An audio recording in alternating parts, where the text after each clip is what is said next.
focus on Liberia. Hit it. From Cape Mount to Cape Palmer, mountain back to Atlantic Ocean, Obomi Hills to Boakai, to educate, elevate, and promote. Yeah, focus on Liberia. For Liberia, Liberia. For Liberia, yeah. From Monday to Sunday. From Monday to Sunday. It's focus on Liberia.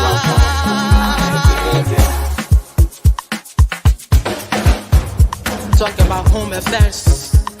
Hey. In diaspora.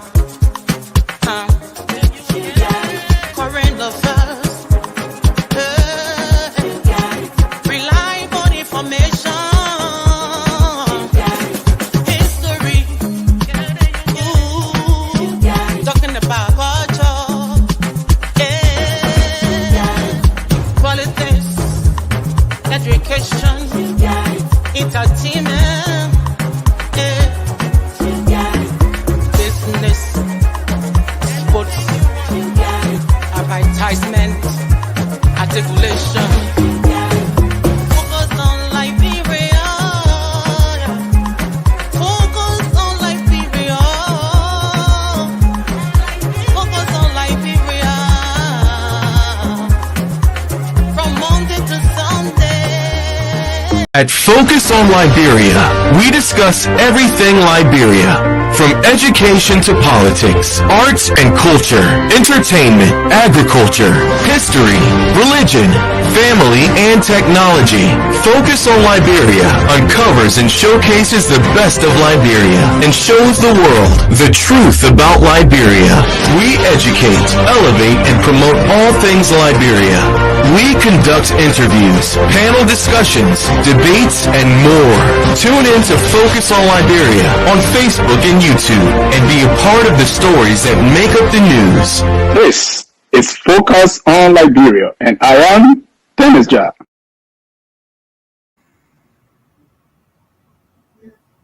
And I am Anthony Sier. A pleasant welcome to Focus on Liberia. If you are just joining in, we want to say welcome and welcome again. We have our panelists all seated.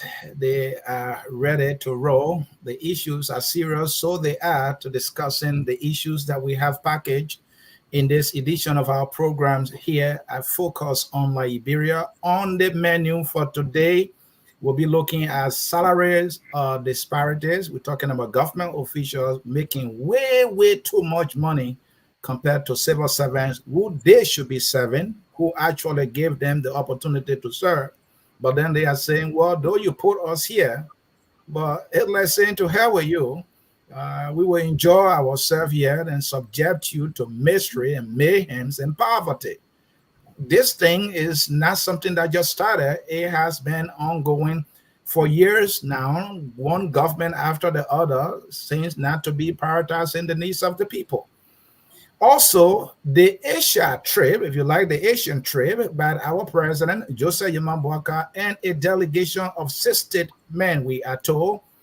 What happened? We want to look into that. Also, budget tampering. They fingered the budget.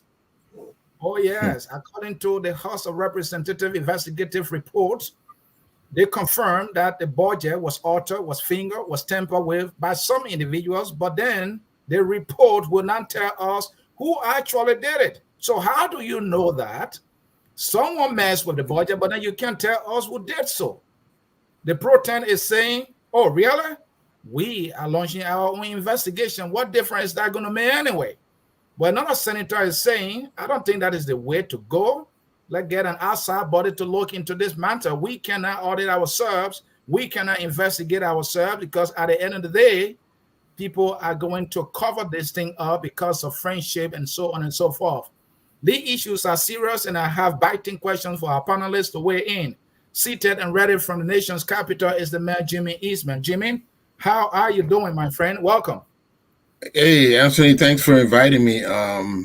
There's a lot of discrepancy and lack of transparency in our government, and and that is the reason for um, attributing to the loss and the misproduction of our vital resources. If we cannot be transparent, it is covering up, something much darker. And until we address these issues, our country will continue to lag behind. Thank you, Jimin. Gabriel Carter is also here from our program, Focus on Liberal Marketplace. We'll be talking some money here also. He knows a thing about budget. Gabriel, how you doing?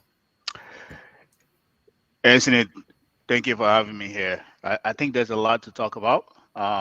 Hopefully, we can have a good discussion and bring some light to this conversation. But I look forward to having this conversation. Thank you. And the lady in the room who is tough and unbending on the issues is Glendy Juniors. She's here. Glendy, it's good to have you. How you been? Long time no see, man. It's good to be here. Hello, everybody. Yes, I'm here. I'm still around. It's good to be back. All right. He is a new progressive commentator. Dr. Clarence Pearson is here to give us the new progressive perspective on the issue. It's good to have you, my friend. Welcome. Thank you, Mr. C. It's a pleasure being on the panel tonight again with my esteemed panelists. And I want to say welcome to our listening audience out there. I'm looking forward to a great night today. Talking about a great night. This one's going to be because the issue we package, I actually like them. I want us to actually start with this, trip of the president and his delegation to Asia. I know we have been trying to talk about this. This is a big deal because the administration is saying they are making, or they have made some gains here.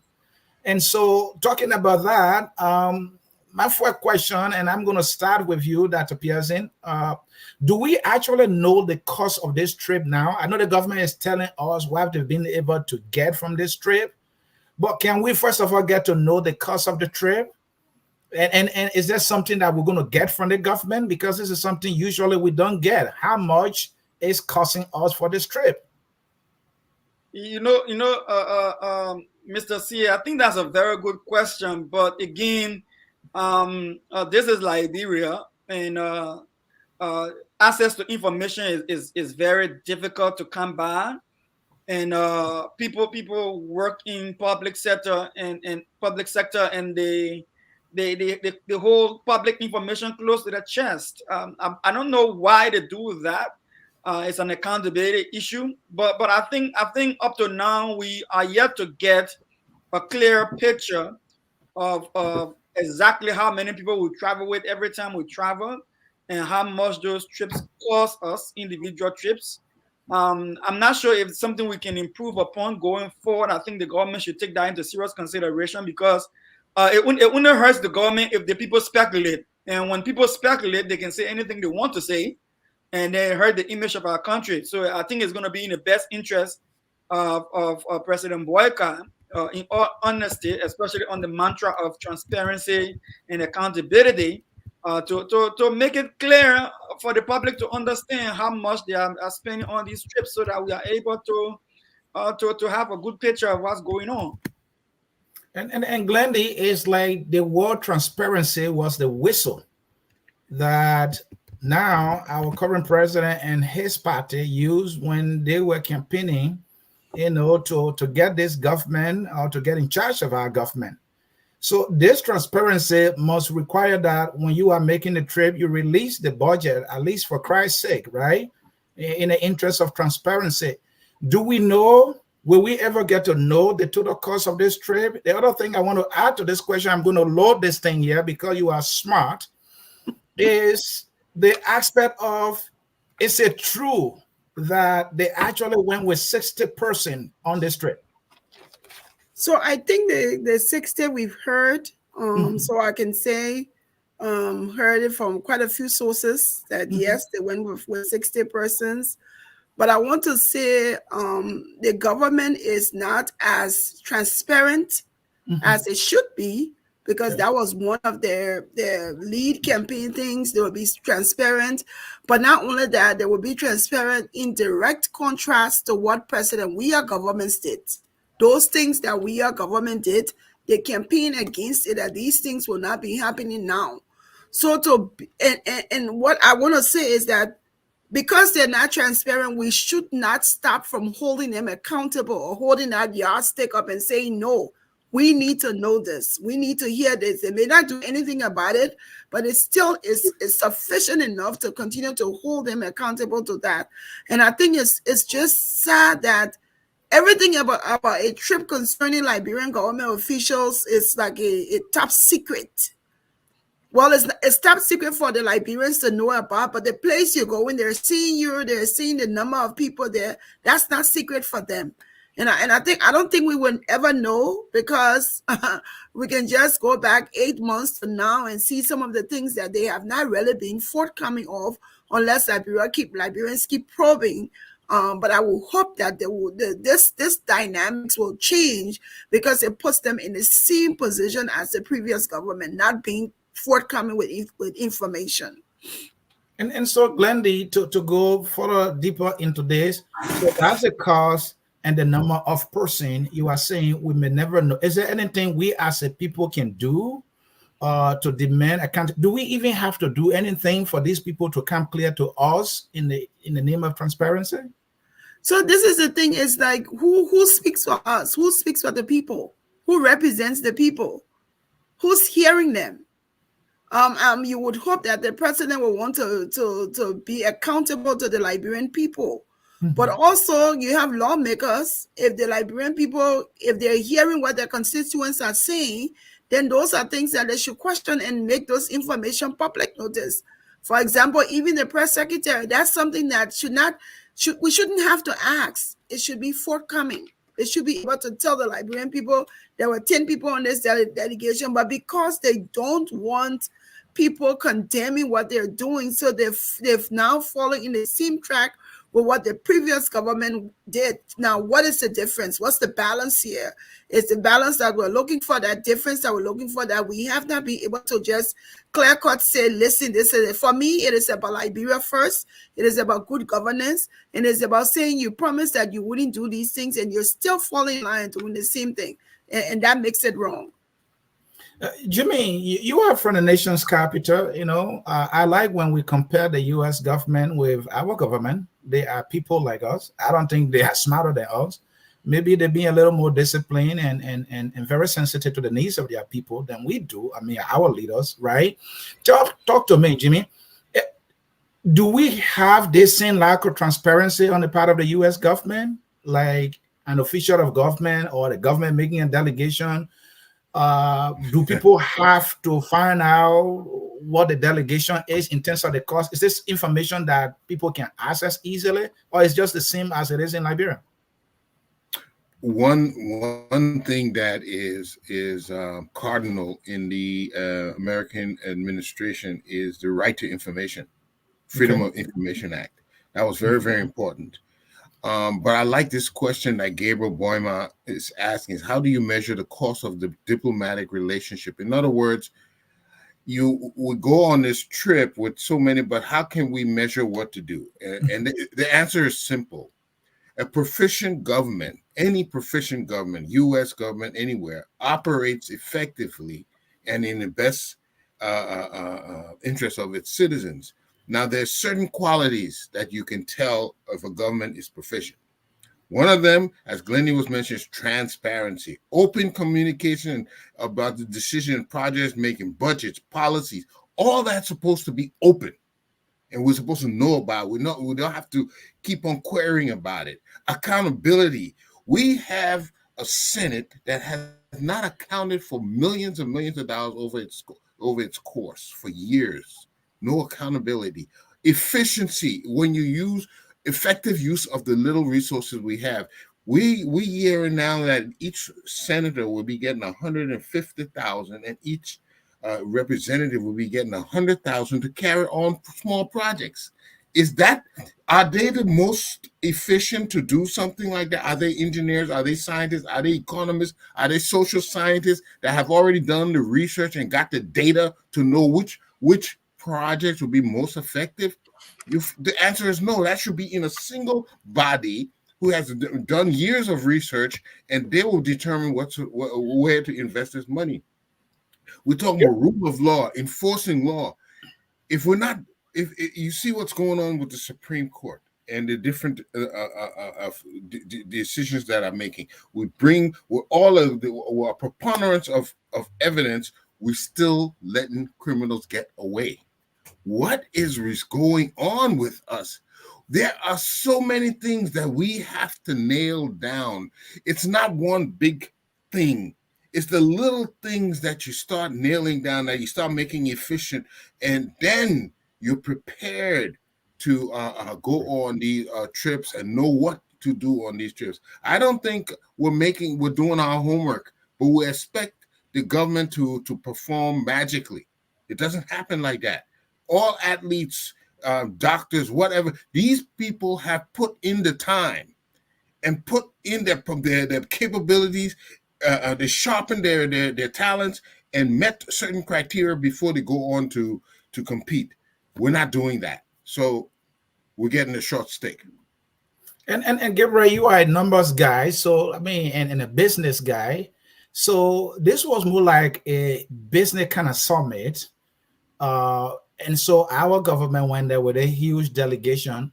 What are you hearing that they have been able to lay their hands on, and whatever being discussed and communicated to us, are those things for us to bet on, to say that these things will materialize? What are you hearing?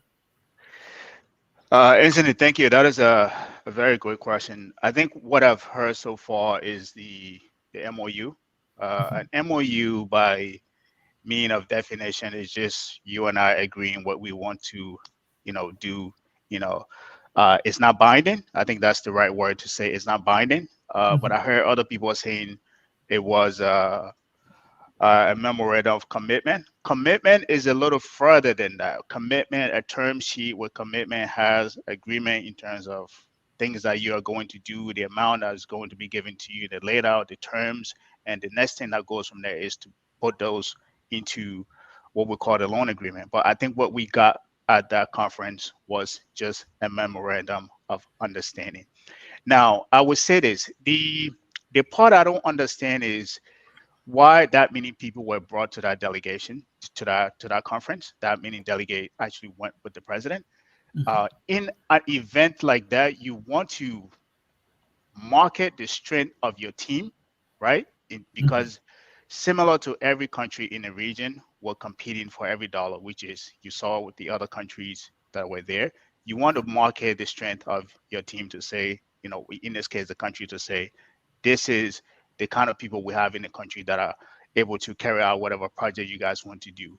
But I don't think we necessarily needed that many people. You just, maybe at 5 tops 10 people would have been okay. So I don't understand the logic behind that whole aspect of, taking that many people.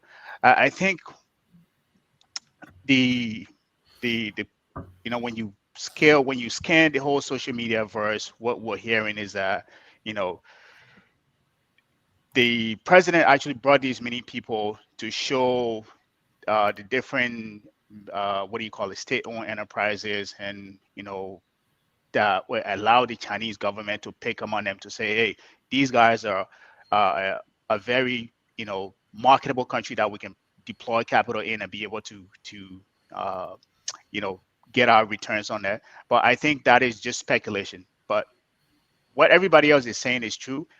Had there been any communication prior to the trip, let's say even a 5-minute presser or 10-minute presser, the president is traveling to China for such and such and such reason. This is what we intend to do on that trip. This is our objectives of going on that trip. This is what we're looking to get from that trip. And after that trip, you come back and do another 5-minute presser, right? Meaning, this is what we did on that trip. This is our, this is how we feel about our, our effort on that trip.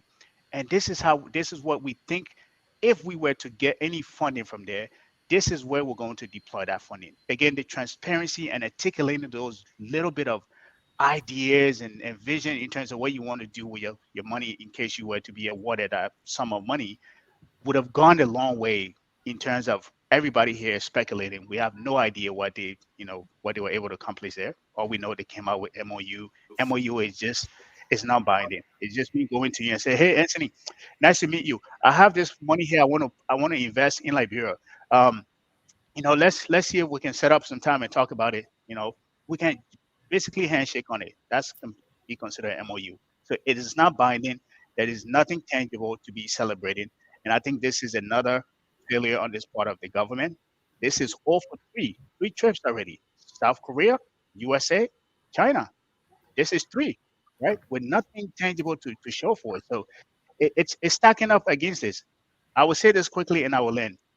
If you're the best player on the team and you take 2 penalties already and you miss 2, the next shot, nobody will want you to go take that shot again. And this is what we're seeing. This is 2-3 chances that they had with nothing tangible, nothing constructive to show for that. And that's the tragedy that we're at right now.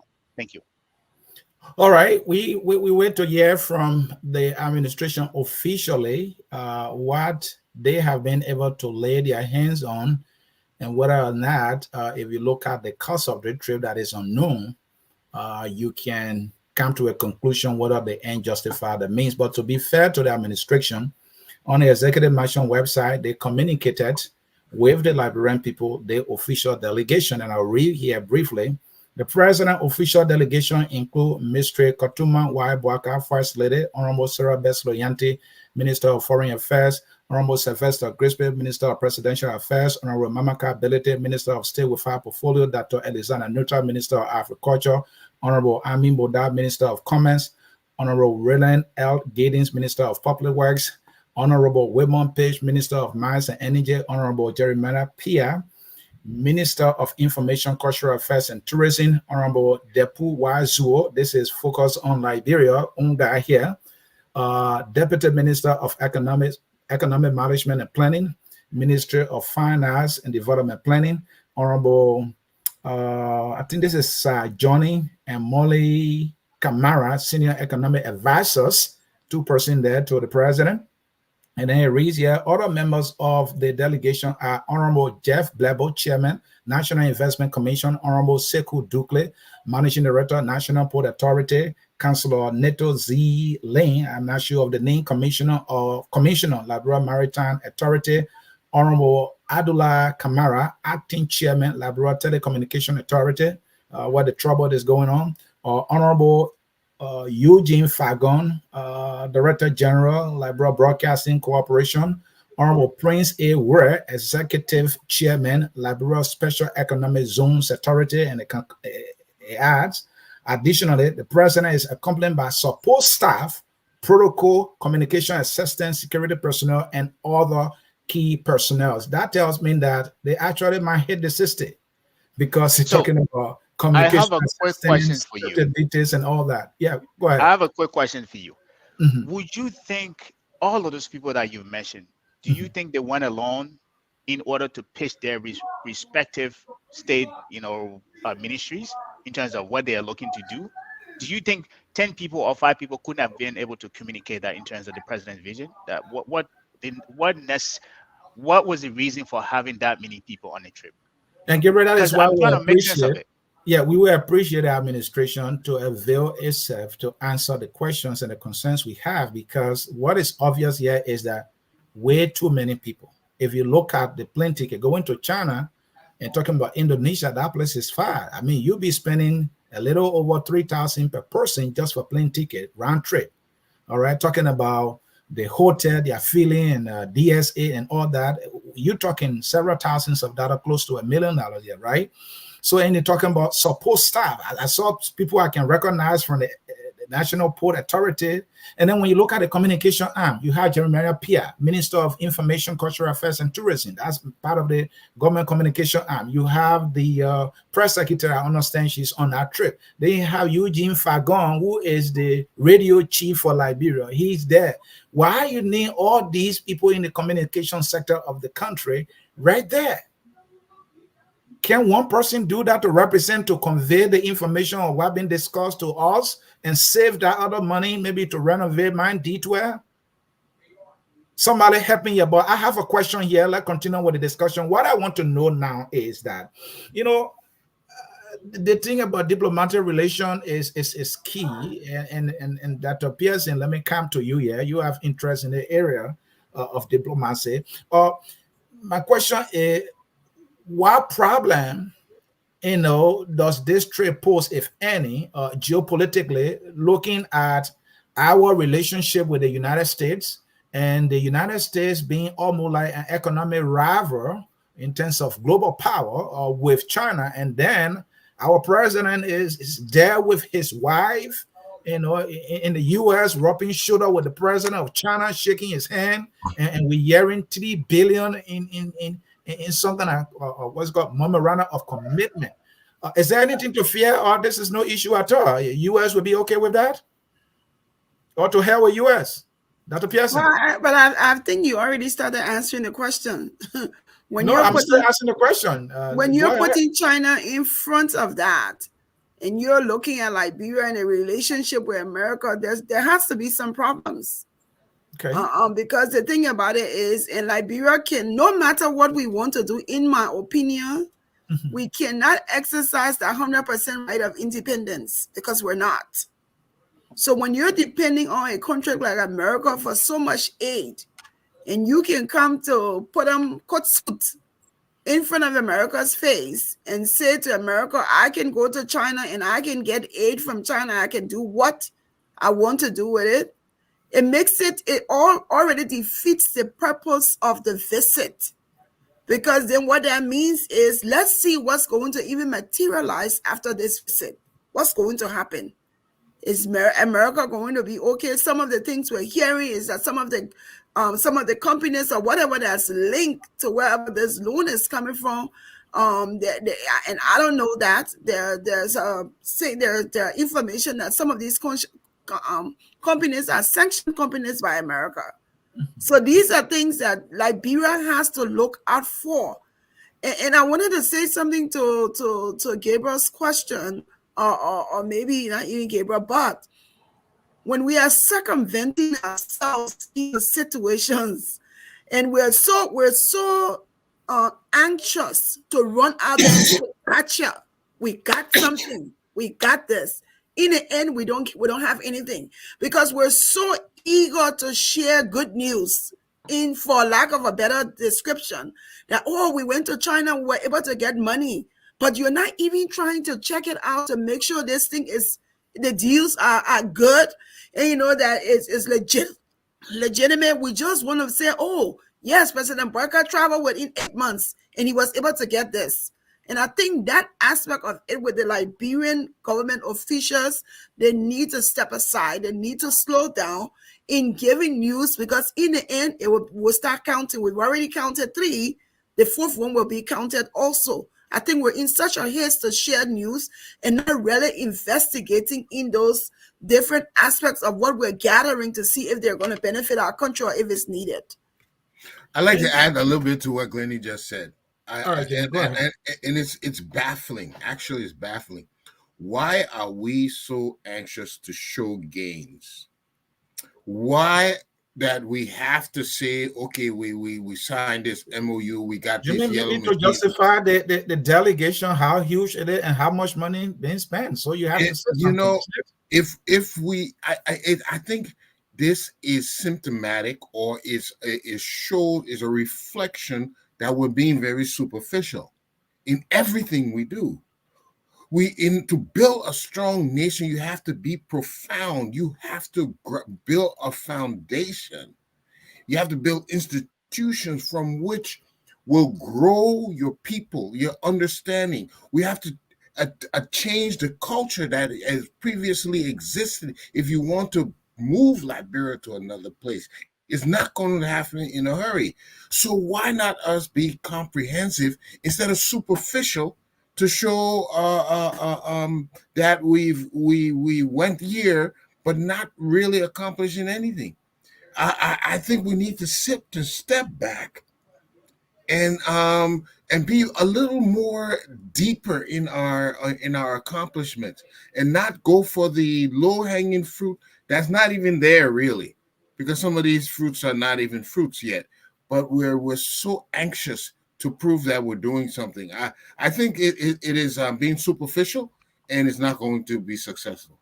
And Gabriel, would there be any geopolitical blowback looking at the U.S. government relations with us, and also looking at China, economic rivalry and with the United States?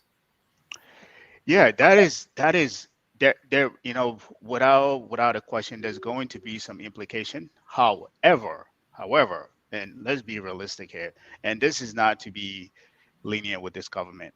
I think we're not in the Cold War era anymore, where it was either you were facing West or you were facing East, and if you were facing East, you were literally considered like an enemy. And we saw that with Talbot. How he came in and just did a bow face in terms of what Tubman was doing, right? We're in an era right now where there's a little bit more lenient in terms of freedom of choice. Yes, even though in our case, we've had this overlord that have been the US, that have been over us in terms of directing what we can do, who we can trade with, and who we cannot trade with, right? But there's been globally, if you look at the United States, there's been a retreat. And over the last 30 years, there's been that little bit of retreat because of the dominance of China, right? And you see that in the United States power in terms of how she is coalescing other countries, the European, the German, and all of those other people in order to coalesce around this fight, to fight China from becoming the global power. So in our case, we have that freedom of choice. We can take advantage of it. However, because of that unique relationship we have with the United States, there's going to be a blowback. We saw what we're having with was it Putu Mountain or the other mountain when Russia was trying to take that over, right? That deal got completely disbanded, right? But I think the president is right in this case to look at other options, right? You came to the United States, there wasn't any tangible commitment. You didn't get anything from there. You went to South Korea, nothing really happened. So I think he is right in this case to really look where there is opportunity, right? The biggest thing, I think the challenge will be for him and his administration to be able to justify why he's facing eastward, right?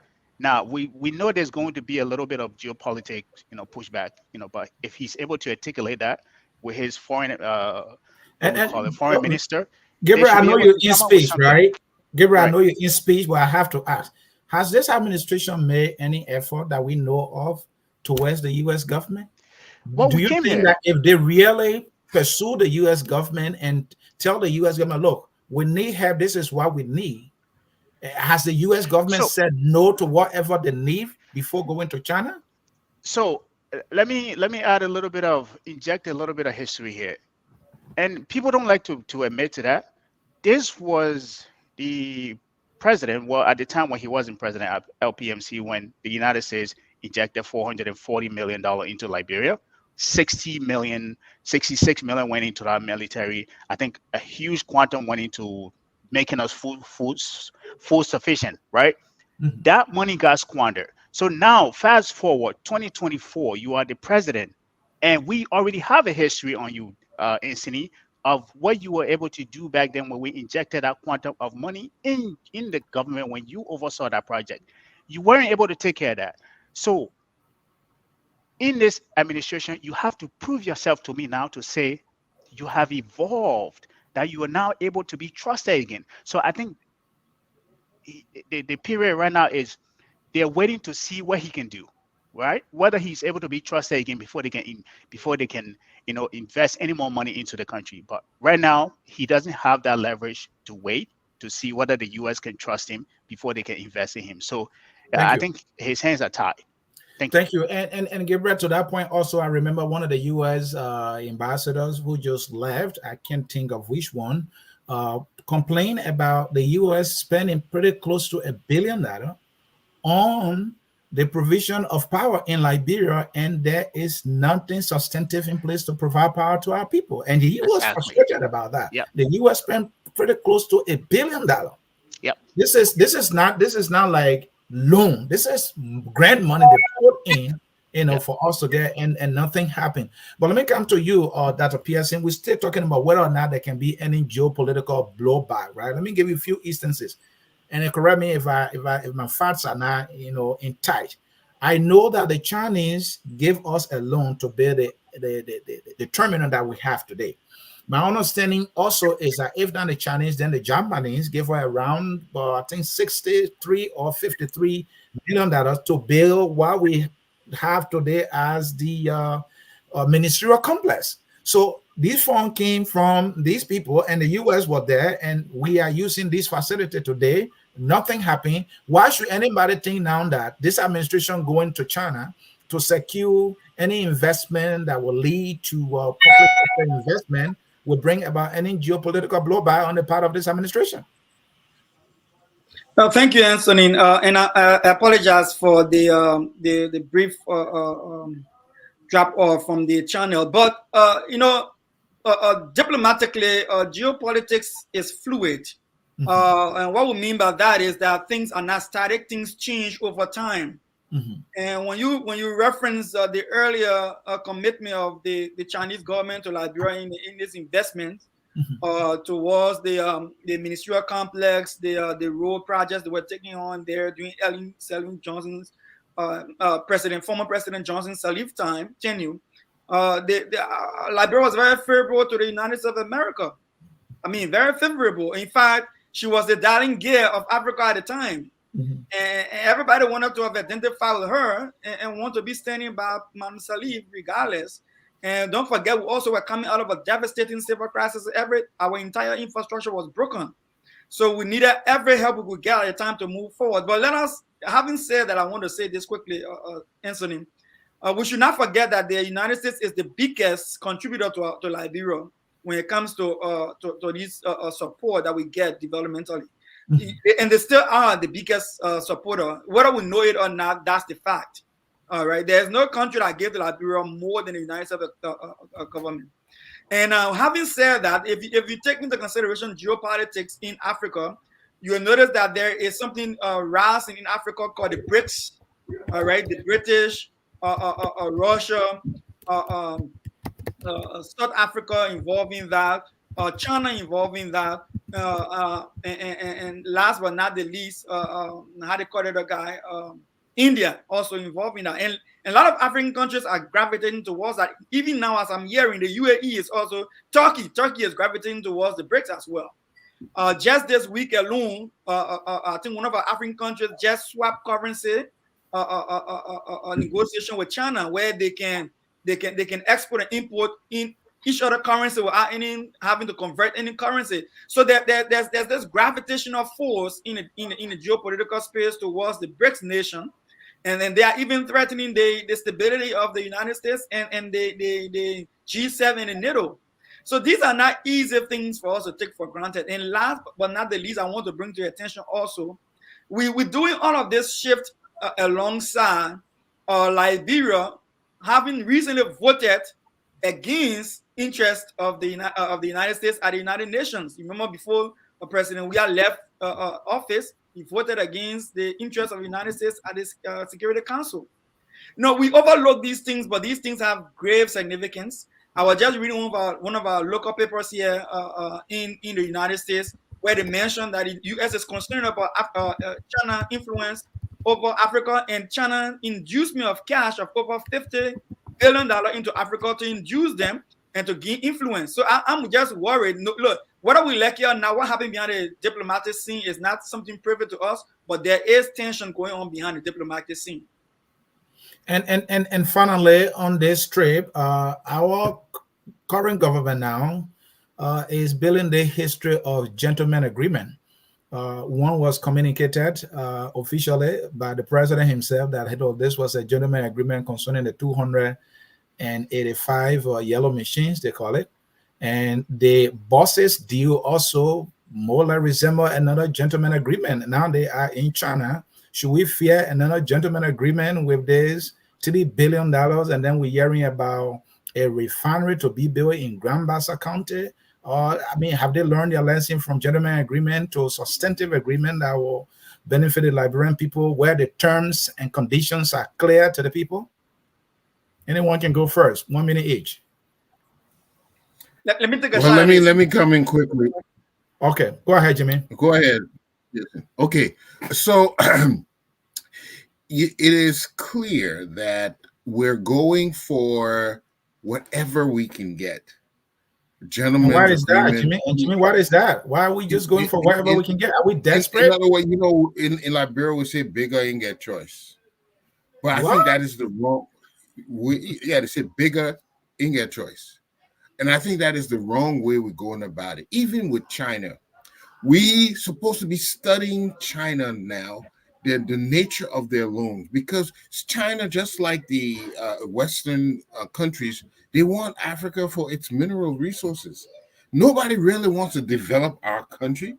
They want something from us. That is why they're talking to us.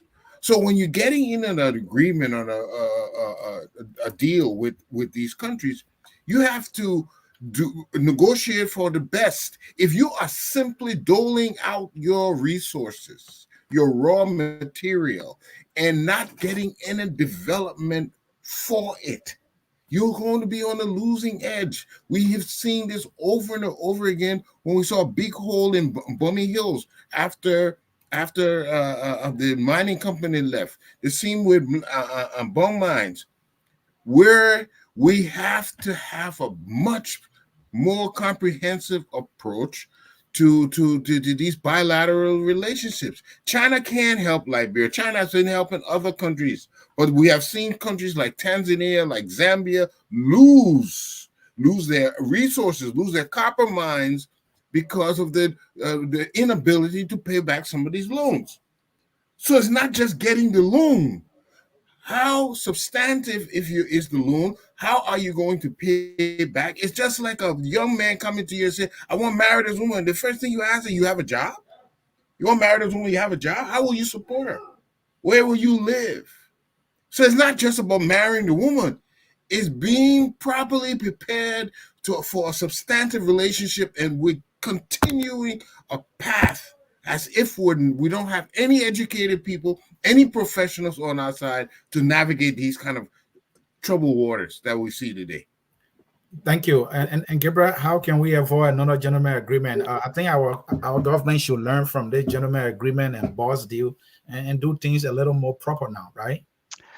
Yeah, I think I alluded to that earlier. And if you've had 2 misses already and you're going into the third one, I think those you should have learning experiences from those 2 opportunity that you did not, you weren't able to land. I think this administration could have gone into that conference knowing its competitive advantage, because we weren't the only country there, right?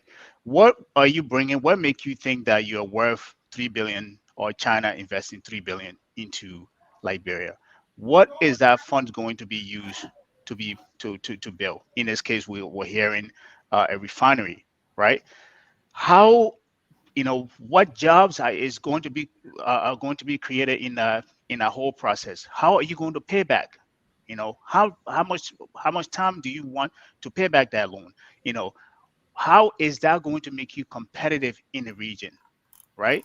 And in this case, none of that was, I don't think they thought about those things. They just went in as there's 10 billion out for grab to African country. Let's bring as many people as possible that we can bring to show that. I don't know what was the logic behind that, but I think if they had sought through their competitive advantages and what strength in terms of in the region that they have that they can offer to China, for which China should invest $3 billion into that country. They will be able to articulate that to the Chinese government, and that will maybe give you a competitive edge. So instead of coming out of there with a memorandum of understanding, you will come out of there with a commitment, a legitimate commitment that will fast track the Chinese government, sending their delegation into Liberia to say, hey, this is a legitimate deal that we want to explore. But if they went into that, I think they went into that with no idea, no agenda in terms of what they wanted, how they could have achieved what they wanted to achieve. And this is why they came out with just an MOU. And I think the next deal, they should really think this through: your competitive advantage, what makes you different in terms of the other countries that are begging for a dollar in the region, and how are you going to deploy that money in the region to make your country better. If you have those 2, 3, 4, 5 things down pat, you go into a meeting, you will be able to stand up tall and negotiate with your head up high and be able to walk out of there with something. So I think those are the maybe what they should have done prior to going into that. Thank you. Glendy, quickly. I don't really have much to add. I mean, I think we're just we're grasping for whatever we can grasp at. If there's an opportunity here, we just move there and see if we can get something. And so we're not really thinking through the processes, because we're on the begging end of things.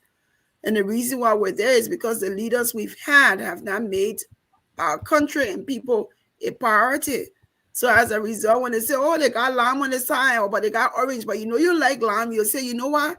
Maybe it'll be difficult to get our orange. Let me go to the lime side. So that's what we find ourselves in. But I think we are a better people. We are a resilient people. We can do better if our leaders do a lot better for the country and focus on country first and its people.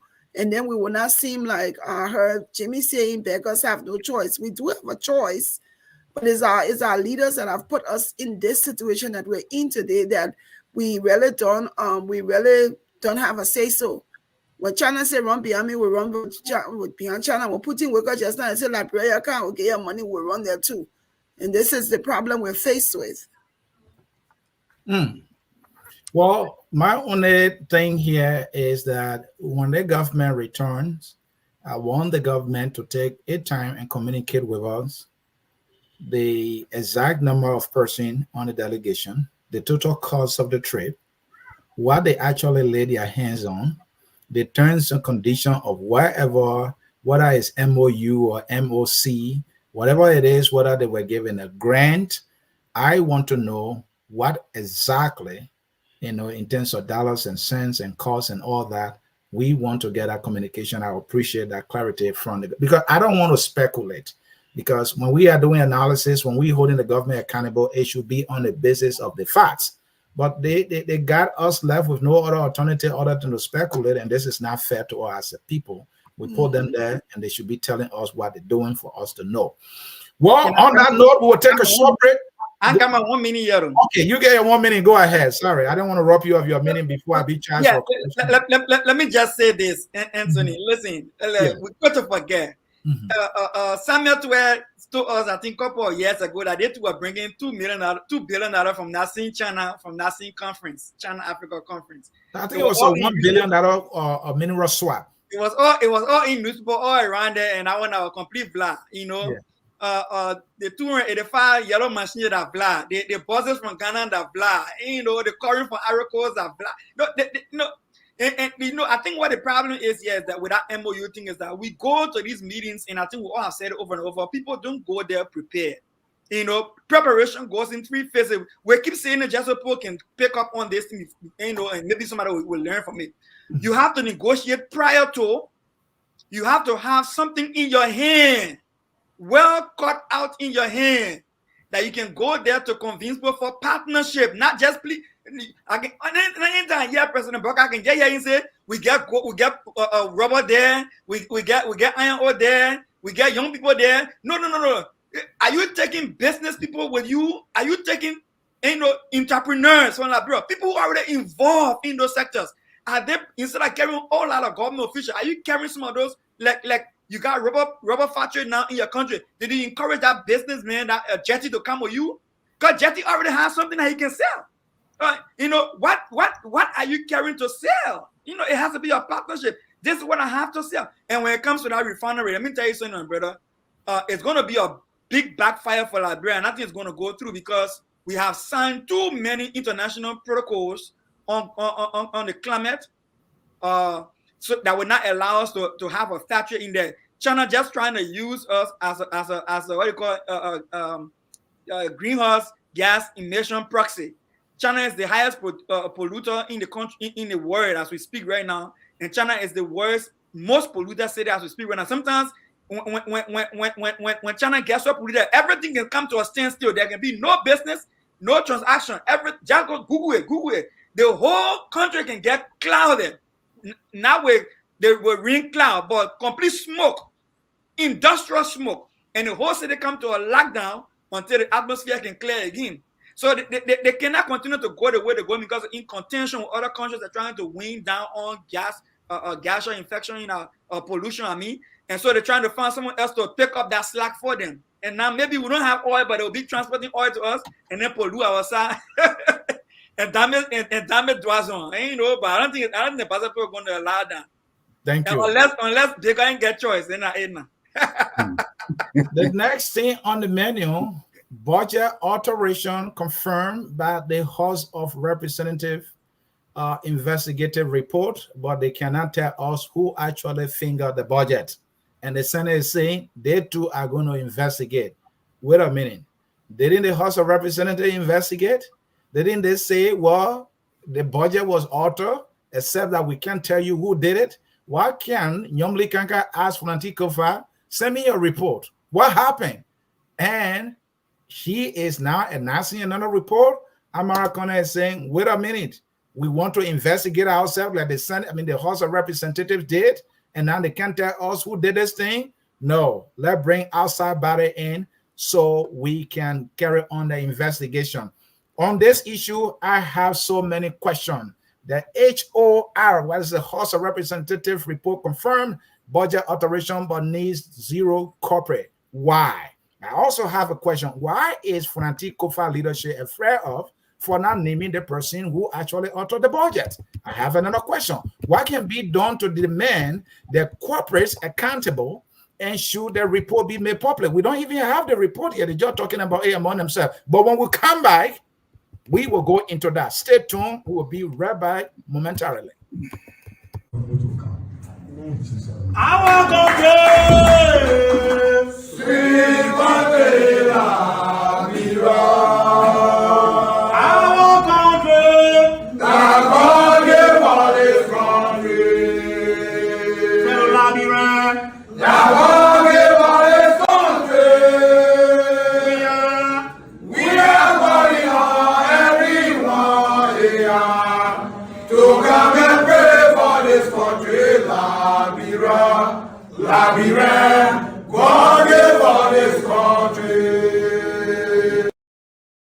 And that is why we are here, because God has given us this nation, Liberia. Our representatives and senators are dancing around what is exactly criminality to the highest order, carried on by the people representatives. They finger the budget, they move the numbers, they move the money. This is criminal intention on display at the highest level. And the speaker is saying, we will look into this and the date, but he's saying, yes, they finger the budget, but we can't tell you who did it. And now the pro-tem, Nyomli Kanka Lawrence, how they call rescue mother, she's saying, I'm going to investigate. Should we take her seriously? Gentlemen and lady, please show your face. Let's get started here with you, because your bastard sister, Nyomli, is saying we will look into it because Elura Frantin did not look carefully. Where is she? Anyway, let's give her a slide here. I don't know what she might be doing back there. So your bastard sister, the pro-tem is saying, this guy from Grand Crew, look at his eyes can't shine good. He look at the thing, he say, yeah, they finger the thing, but he can't tell us who finger it. So I want to launch my own investigation. But Glennie, on a serious note, what is going on here? So I'll say a couple of things. The first thing is I also want to say that both Yomdi Kanga Lawrence, the pro tem and the speaker are responsible for what's going on. They're the leaders. So if Fanatical commissions and investigation and say we're going to investigate and findings are done, and he's saying no, we can't release it, that's sad. Because you came to the Liberian people and you're saying, I'm going to investigate. Yeah. And we're supposed to trust you because you're doing this based off your integrity. That's what you have. You're there as an integral leader of our country. You should be able to have integrity and speak to the Liberian people regardless of the side of the eye that it falls on, whether you know the person or not. So it's like, how do we trust the House of Representatives to do any more investigations? So then flip it on the other side. It's almost like a House against Senate right now. So then now flip it on the side since the House says, oh yes, and even the finance minister even alluded to the fact that the how they call it, the move money, the move projects. So he alluded to the fact that something happened to the budget. And so now the pro tem is saying, okay, the Senate will do their own investigation. This is what I'll say to her. If the pro tem feels that she wants to ensure that her hands are not in anything as it relates to stopping the process, eluding the process, and she's 100% innocent of what's going on, and she wants a transparent process, then I would ask that I would agree with Amara Conan that the Senate commissions an independent body to do an investigation on what is going on, so that when it gets there, she's saying, whatever these investigators find, that's it. If they're not comfortable with GAC doing it, then find an independent body, a forensic body to come and do it and check it. But let's stop playing with the Liberian people and what matters for our country. Because as it is right now, and this continues, nothing will happen. There will be no investigation because, of course, for Nadik oversight, and no one is compelling him to speak out on it. No one is compelling to say, even the representatives that work with him, even those who may not be for it, there is nobody who can come out representing the Liberian people to speak out and say, you need to be able to show this report. And here we are today. If you have senators like Amara Conan, who is there, I think he's on finance or whatever he's saying, no, we want an independent body. We don't want Fabla to be the one to be the investigator. Then that's a problem. So that should mean that an independent body should commission an audit. But why is the budget even being tampered with? The alarming thing for me is there are laws in the country that no one is following. So someone can say, okay, this is the budget. We send the budget to the president for approval. So Legislature pick up the phone and say, hello, Joe Boakai, can you send that budget back to the House? We made some error that we want to correct it. And so it just goes back. There are so many things that's happening that they continue to allow, and they have it in the faces of the Liberian people because no one's speaking out, and people are not protesting against it. The thing is acceptable, and that's wrong. You've done a budget that's an error, and you just sent for a ticket. How did the budget get back there to be corrected without going through the legal processes? Thank you. And Jimmy, my question to you is, Amara is saying, well, let an outside body, and he gave example, he said, well, out of the General Auditing Commission can do it. Did we not have the very GSA auditing the Senate? Did we not have a report? Did we not have a report on the Central Bank of Liberia? What happened? So my question to you, what difference will it make if an outside body audits the Senate or the budget? Good question. First of all, I can't even understand why do we have to call an outside body to audit them when we, just what you said, we have very competent agency, autonomous, that can do the same auditing. What I think the first thing we should do, or maybe let me put it this way, Liberian people, they do not have what they call agency.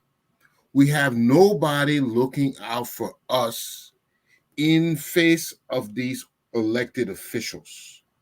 Because right now, if the House sent for a investigative report and they don't tell us, by right, somebody's supposed to be demanding freedom of information.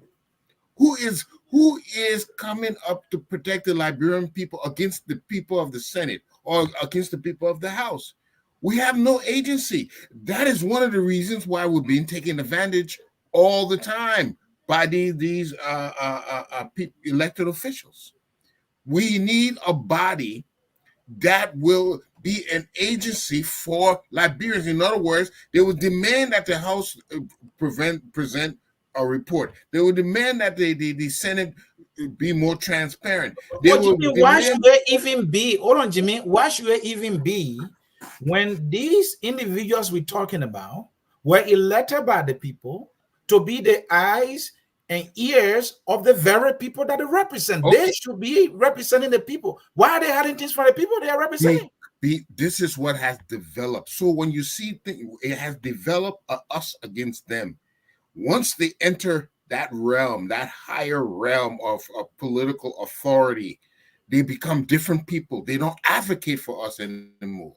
So this shouldn't be this way because they're supposed to be representing us. But since this has happened, let's look at the remedy. The remedy now, if we have focus groups or interest groups that will advocate for us and demand that the House do what it's supposed to do, demand that the Senate do what it's supposed to do, this outrageous dividing of 150,000 in each project, we're supposed to have a group that demands what is the justification of giving it to your individuals instead of giving it to the public works or various communities. What should that group be? Don't we have political parties who, especially those in opposition now, to be speaking? I think maybe some of them are speaking. You and myself speaking. The media is playing its part.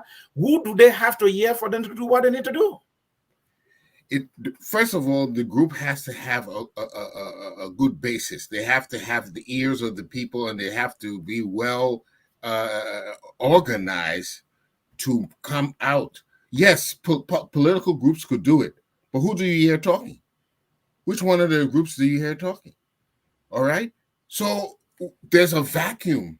That is why they're taking. There's not enough agency for the people.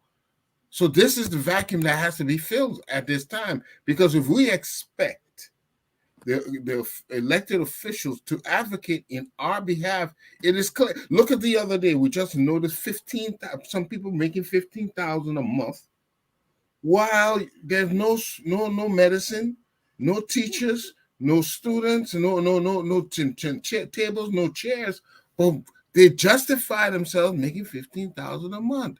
We need somebody who will be able to be our agent, because the people who are in authority today are not working for the Liberian people. They're working for themselves. They have just gotten indoctrinated in this culture of taking advantage of their position, and they're quite happy with it. You know, we heard people talk about they were the light. They were going to go in. They were going to change things. But what has happened? Are you talking about your boss, brother? Call his name, man, Jimmy. It doesn't matter the name. The idea is we're seeing this overwhelming dominance of political authority that does not work in the interest of the Liberian people. To counteract this, we're not hearing political parties do it. It would have been nice to hear some of the political oppositions do it, but we're not. We're not even get ULA, all those other bodies that used to talk. Nobody's talking for Liberians anymore. Jimmy, thank you. And Dr. Pearson, let me come to you. I think you follow Jimmy's argument. There should be a group, there should be an agency that should be talking for the Liberian people. Here's the thing. You may not have agency, but Liberians are talking.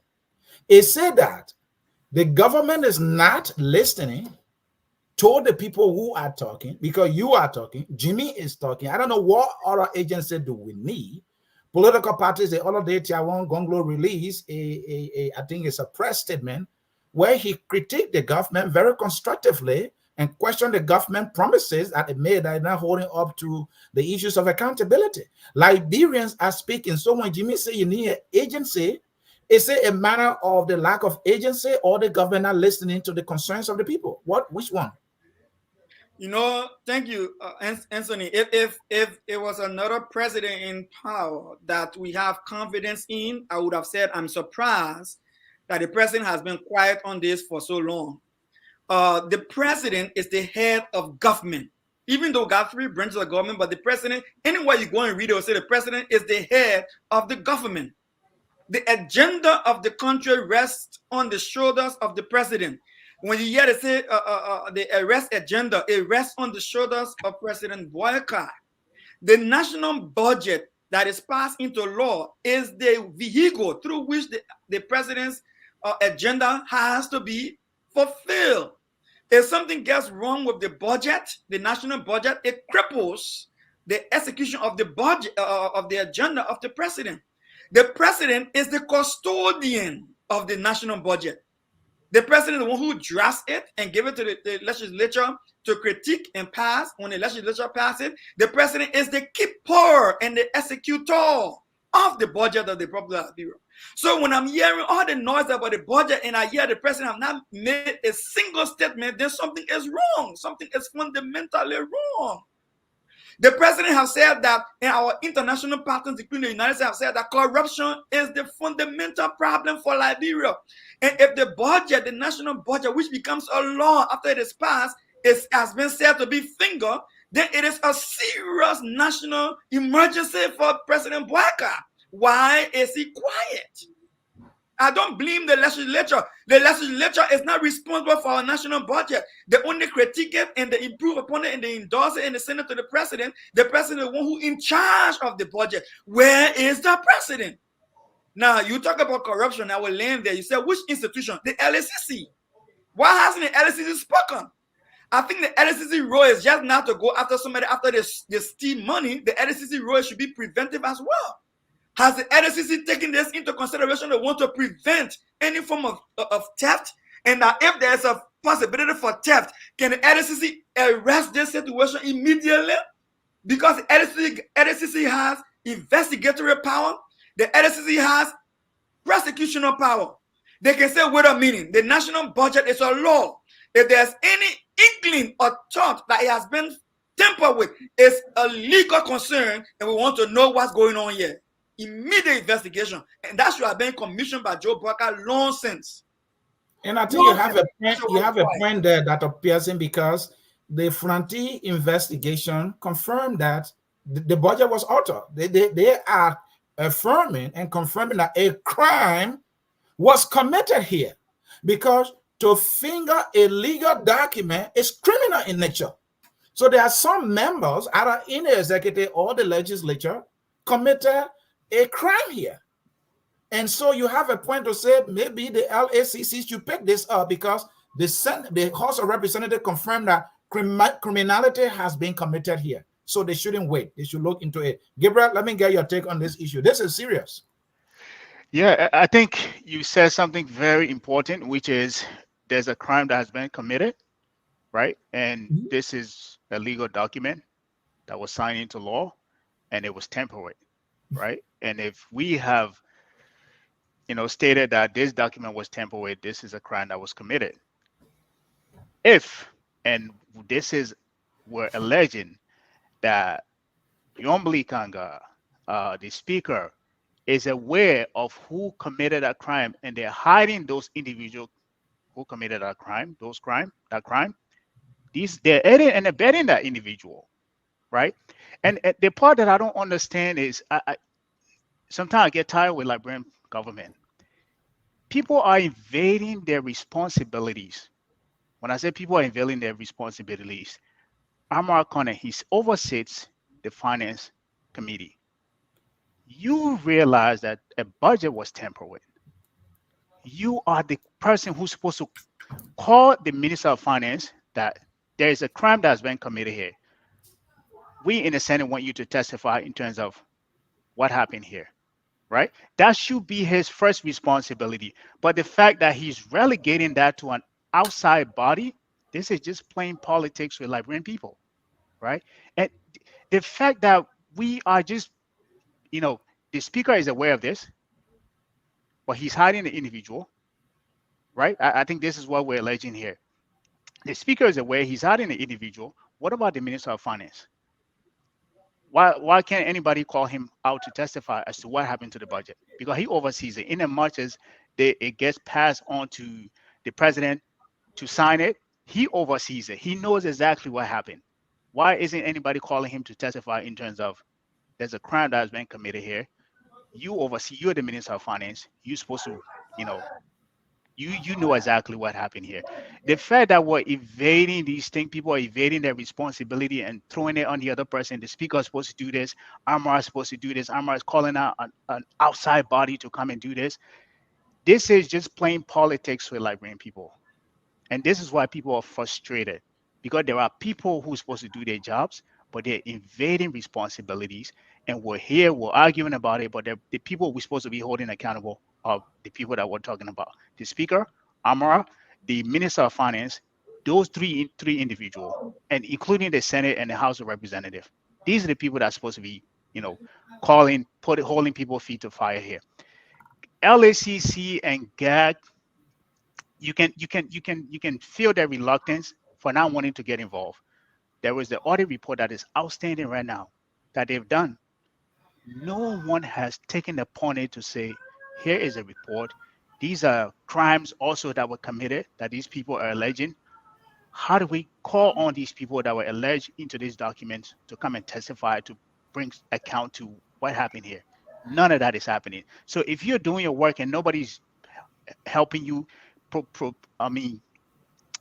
that work to light, you will get tired.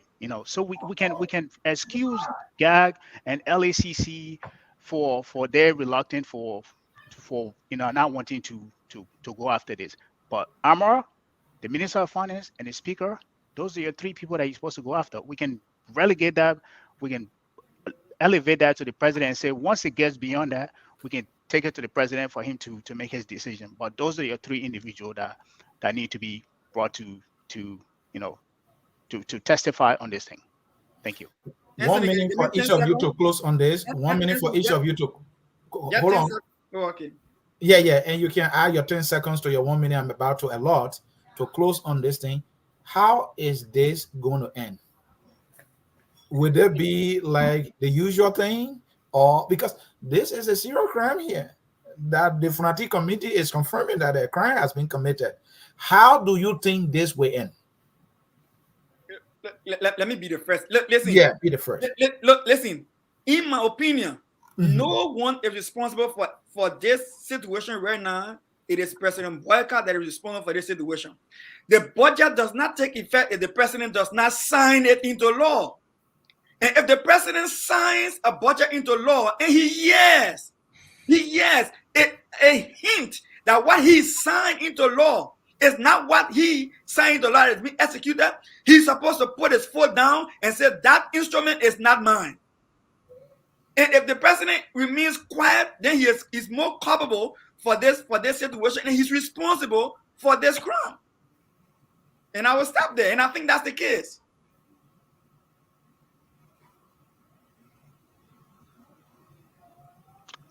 You're muted.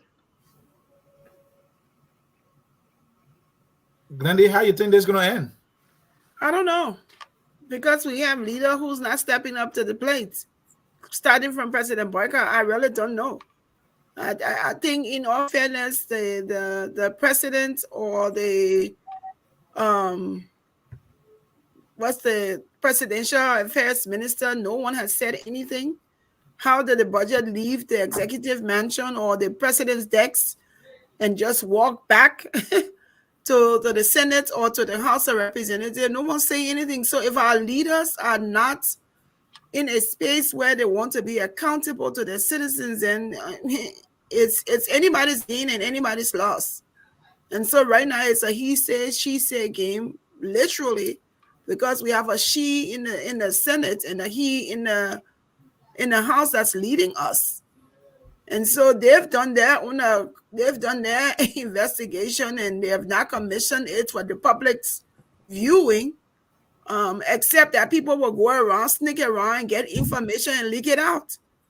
Like today, you have someone, I think Senator Johnson, posting something about the executive branch took their own money, so it's now the time for the House and the Senate to take their own money. It's so sad in 2024 when all of us make tons of sacrifice to come talk about the issues of Liberia every time, and we're still seeing like we don't see any light in sight, lowering the greed for corruption and all of those things. It's just sad. So I can't say how this is going to end, because the speaker is saying I did an investigation and I don't have to tell the people.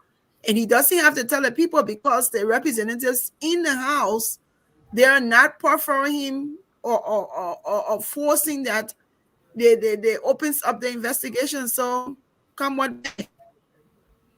So Jimmy, I don't know how this is going to end. So when you see Funanti, and this is my own countryman who I know personally from the same town of Southtown, Grand Crew County, right? When you see the guy face, on a piece of paper in the newspaper, you say, this is a serious guy. This guy is not going to take mess from anybody, let alone knowing the fact that this man is a lawyer. This is a lawyer who confirmed that a crime has been committed here, but the lawyer is telling you, I'm not going to tell you who committed the crime. So is there hope here? Maybe Nyomli would do it, because if you remember, my political history, when the CPP document got fingered, just as the budget has been fingered, it was Senator Lawrence who came to the podium and said, look, Cummings is liable here, and she was able to call a name. If she's going to, call a name here as the culprit of this crime that we have here committed, because for me, honestly, I don't trust Boakai. I do not trust Boakai to tell us who has committed this crime, because we are yet to hear from him to take action against people at the LTA for what's been reported as criminality as well. But let me give you the chance. Is there hope? Will Nyomli deliver us or tell us who has done this? She is the rescue mother. When it comes to that, we can only wait and see where her investigation will go. But like many people cited here, especially Dr. Pearson here, the people who are supposed to take action, they are not taking action. So I were to analyze the end game, not so much for this saga, because there will be many more, it will lead to Liberia not progressing. We will still have no roads, no hospitals, no schools, no progress for the next few years. This has been the story. People, they do this pretending like they're running the government, but in actuality, they're not doing anything concrete. They have a way of keeping people out of government who will do the fundamental things correctly. Because when you get close enough, you'll find out that the way they're doing things is you're gonna get besmirched in corrupt practices. So it's as one Fangon used to say, it's a cartel that has been perpetuating itself each and every administration. And so what will be the end game? We'll make no progress. We'll continue. You think why we're not getting any good deals from Korea, from China? Because we're not doing things in the proper manner. So when you come to somebody who's serious, who is profound in economics and planning and engineering, and you come with some superficial idea, they'll dismiss you politely, maybe, or they'll dismiss you because you don't know what you're doing. And this is why we're not going nowhere, because the people who represented us, the way the people find out very, very quickly that you don't even know the domain that you're talking about. You have no expertise. So why are you here? So that's how I see so it. Jimmy, no hope. You think The Minister of Justice, I don't know if he has taken on any of the audit. Anyway, we'll get to that. Let's leave it there. I don't think we have hope. I Can hope I say Yombli, something shortly? yeah, quickly. I know you mentioned Yombli Kanga being able to, you know, come to the public to talk about the, you know, the CPP document being, you know, fingered. I don't think we should rely on her investigation skill, because as you and I both know, that was a lie. The individual she accused wasn't the one who fingered the document. That document was not fingered at all. It was all a made up lie. So we can find somebody better to do our investigation. Definitely not Yomli Kanga, because we've seen her history on that already. I'll leave it on that. Thank you. All right. On that note, folks, we will go to our final issue here, and this is the one I like more than the others that we have discussed. We're talking about income disparities. We're talking about how much government officials are making compared to what the people are making. The people they are serving are getting far more less than what they are getting. So, folks, let us talk about the disparity of income in our government. What the legislature or members of the legislature are making, ministers, directors, especially those are SOE, heads of our three branches of government. You know, let's talk about that. And I have a few questions. You know, I want to know what are some examples of the income disparities between the government, the political elites, and civil servants. I want to know what reforms should be taken for cost saving, and how should the saving be used to improve the conditions of the people. What is a solution to this salary disparity that we see? Should the two branches, talking about the executive branch of government and the legislative branch, not have anything to do with how compensations are decided? And not also forgetting that the lawmakers have received their $45,000 each for brand new cars, my people. Whereas we don't have a boss for the staff at the legislature, but each of the lawmaker walks away with $45K for a brand new car. Let us discuss that. Look, this thing is serious, and before we can discuss that, let me show you some numbers to juice this thing up a little bit. Let me show you some numbers. And this is not only, I know we hear about the legislature, we're talking about people at SOE, talking about APRC, you're talking about the National Port Authority, you know, all the places. You think the Chief Justice or the judicial branch of government is also not part of the buffet? They are all chopping. Let me give you some numbers here. Here you have it. The Chief Justice of Liberia earns an annual salary of approximately $267,000 United States dollars. When you break it down before taxes, she's earning about $22,250 US dollar per month. If you subtract her taxes, she might be taking home like maybe 19,000, pretty close to 20,000 a month. I'm not talking about a year, a month. That's why she's walking away with. Now let's compare it with the Chief Justice of the United States of America. The Chief Justice of the United States earns an annual salary of $312,200. This means the U.S. Chief Justice is walking away with $26,000. Pretty much the U.S. government, Chief Justice and our Chief Justice making the same amount of money. What is our budget? They always lie to us that it's 700, 600. That's a lie.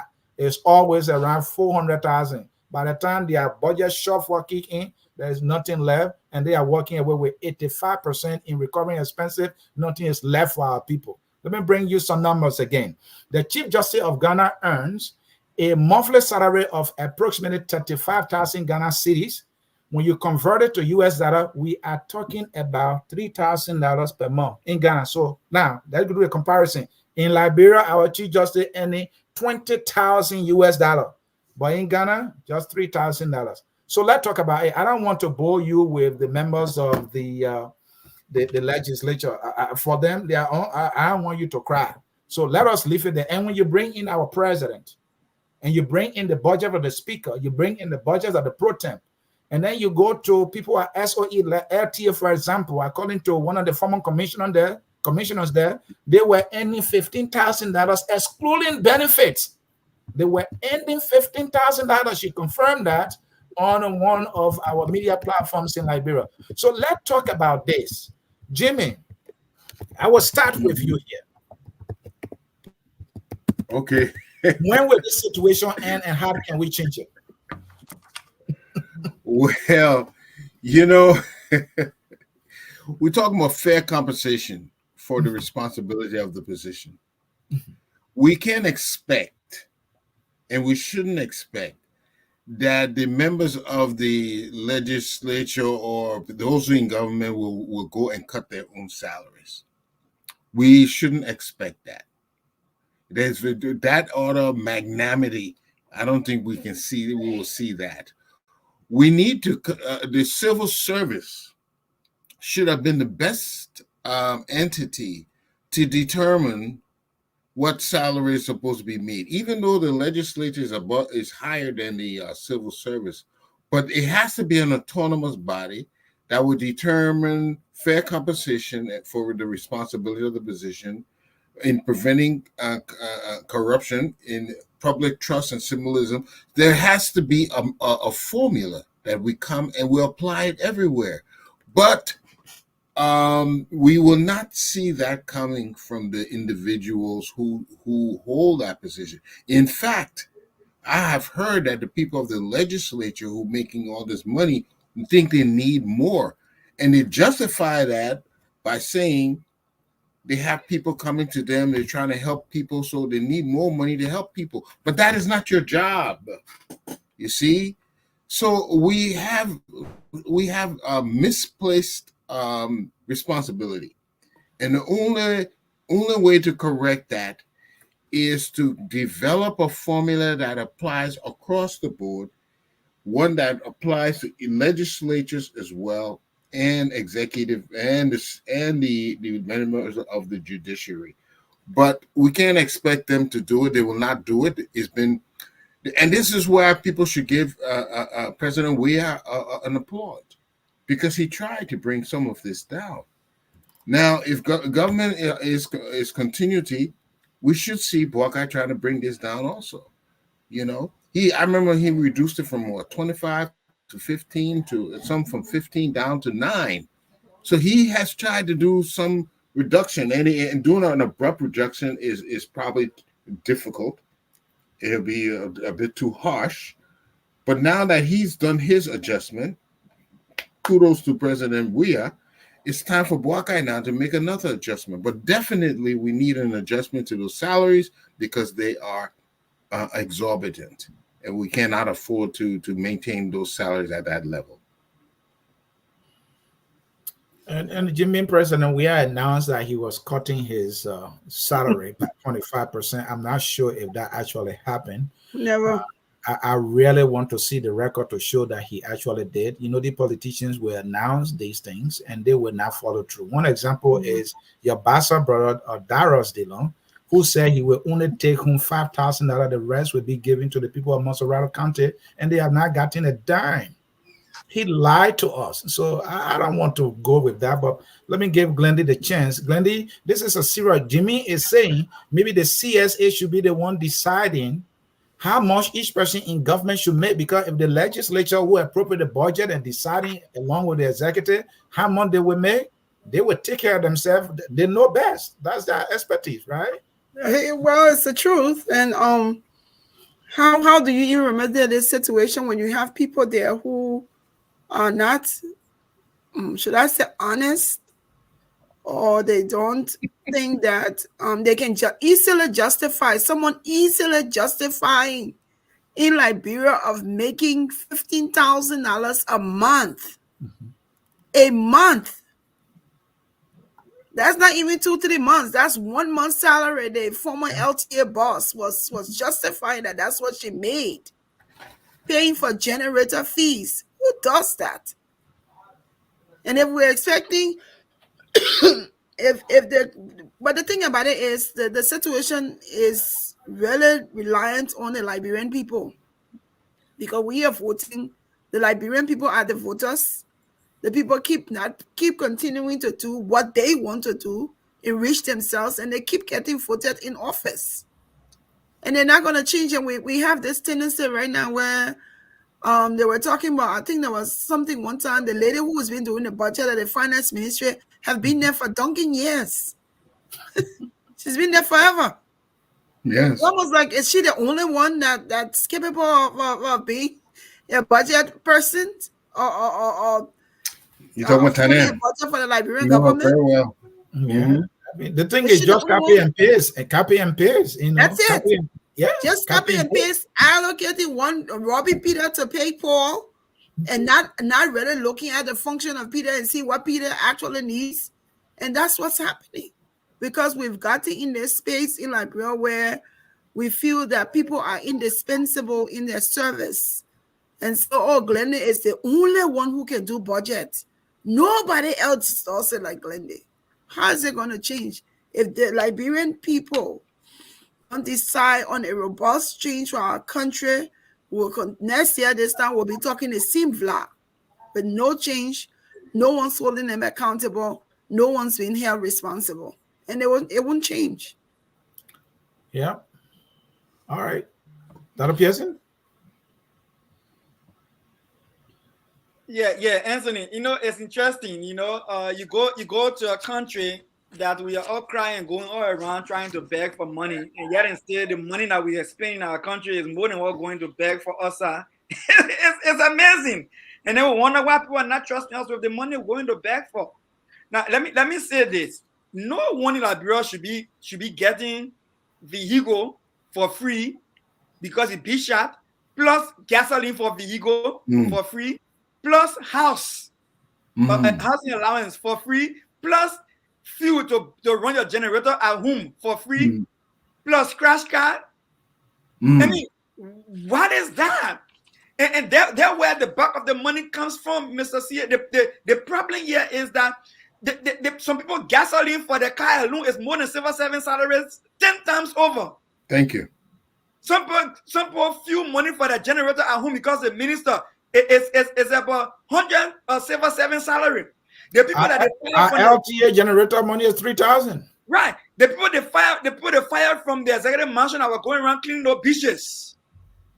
Well, if you put the $1,100, $200 together for those 700 people, it can even say resource money, people gasoline money for that they're running to run the car and to buy the fuel home. It's far less than that. You know, it's so sad. It's so discouraging. What I think is more discouraging is what Glendy said. When people go in the ring, they go in the dirty water, they beat the odds of society to stand up and say we're making a change for the better, only to come and see the same or worse than what they voted out. It's so sad. It's so sad. So what I'm saying to you, Mr. C, if President Boakai or any of his officials are listening, what they're supposed to have done was to do the honorable thing. You want to bring a genuine change that will turn the country around. Bring an expert HR consultant to the country and work with our NS, CSA, work with other institutions in the country and develop a pay system that cut across all sectors of government. Because first of all, our SOEs, Mr. C, if you finish forgetting, our SOEs are based off of our Charlie Kintan, President Woodham Aratoba, where Woodham VS stuff and where they had the SOE sitting now as a personal bank. They put board chair in there who will bring the money and get the chief. Yeah, what we call that today. And then he take and go do what they call patronage in Liberia. They go in the village, they get people, they horn out, and they make them put them slaves. And then they perpetuate themselves in power and they got rich overnight. And the same thing going on. We gave our lucrative SOEs to handful of people who sit and say the court and say, "Bo," and make a decision how our money spent. And we can't even raise a budget, a national budget of $1 billion when 8 months to wait and going around giving people free money, calling it corporate social responsibility. Other people giving NPA giving free money this way, and our budget can be $1 billion. What are we doing? Our entire budget, the aspect of the budget that go to social corporate development, is less than 5%, Anthony. The whole national budget, they want us to go for actual development is less than 5%. Everything else goes to EUE, you accord. Simple. It's so sad. And so, look, listen, an HR developer can go down there, consultancy with our CSA, and structure our entire pay system for the country. And that will solve our problem. Yeah. But let me add 30 seconds only, because I see Sam Wallace said no proposed solution, just complaints. There is a solution, Sam, and it's very easy. There's a ratio approach to government officials and where you tie it to the average national income. So if the average or medium income is, let's say, $500, the government official only supposed to make 2 to 3 times more than that. Okay? Not 25 times more than that. You mean you said 25? We're talking 100. Yes. Think about the chief justice making $20,000 a month. Right. So there is scientific ways of doing this, Sam. Nobody wants to do it. We know the scientific way of doing these things. It's not rocket science, but nobody wants to do it. Jimmy, I wait to see the day when my friend Sam Wallow will redeem himself, because the issues we're talking about here, how can we actually improve the conditions of our people? And one way to do it is to pay them salaries that will take them home. But the one they have now can't even take them home. The take-home pay, as they call it, cannot even take them home. How can somebody at LTA who is not even a technocrat, even if they were, why should that person be walking away with $15,000 salary, all right, in a month? Why? And then the driver there is making $700, but you're paying your nurse $175. Why would somebody want to be a nurse? Why would I even want to be a teacher? Why I can't just be a driver for LT and make $700, which is almost like 10 times what I would make if I decide to be a teacher. I mean, if I decide to be a driver, right? So the whole system is not fair. And these are the things we're talking about. And Sam Wallow want to justify. There are solutions. I mean, Sam Wallow expect us to be the one to tell government what to do? Is that why he expecting us to do here? Doesn't this government know what to do? Didn't the government campaign? Didn't the government tell us that they are the capable hands? They are the experienced ones. They know what to do. They are educated. They will hit the ground running on day one. Were we not told this about accountability and transparency? And now we have a trip. We don't know how much it's even costing us.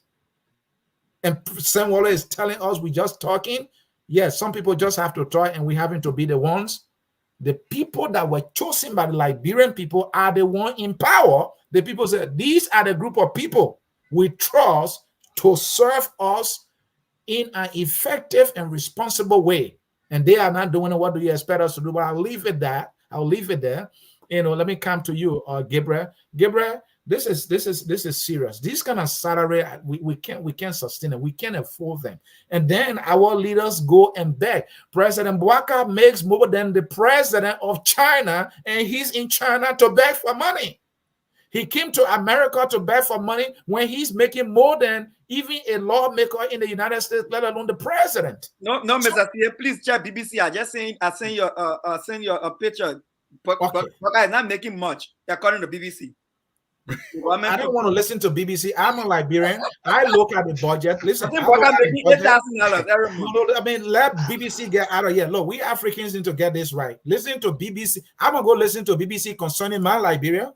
When I know a lot of government officials who can give me information, then I could go listen to BBC. What does BBC know more about Liberia than I do? As a Liberian citizen and media person, I'm going to listen to BBC. And this is why I can get frustrated when Boakai sits with BBC to do interview. He sits with VOA to do interview compared to a Liberian media person to do so. We don't even respect ourselves. That's the problem. What kind of question would somebody from BBC ask Joseph Boakai concerning about the day-to-day issue in our country? Then I will do. But let's leave it. That's for another day. Let me come to you, Gabriel. We are talking salary disparity here. This is not something we can sustain. So I think there's a misconception that I think that we don't understand as well. Meaning, we think everything that works for the government is supposed to work for the citizens, and that is never the fact, right? Mm-hmm. What works for the government never always works for the citizens, right? Mm-hmm. high exorbitant salary that these guys are paying themselves, it works for them because they feel that they deserve it. But does that mean that it works for the citizen? No. But here's the part. I think people alluded to this here, and I've been saying this all the time. We as a people are very passive, meaning you and I live in the United States, right?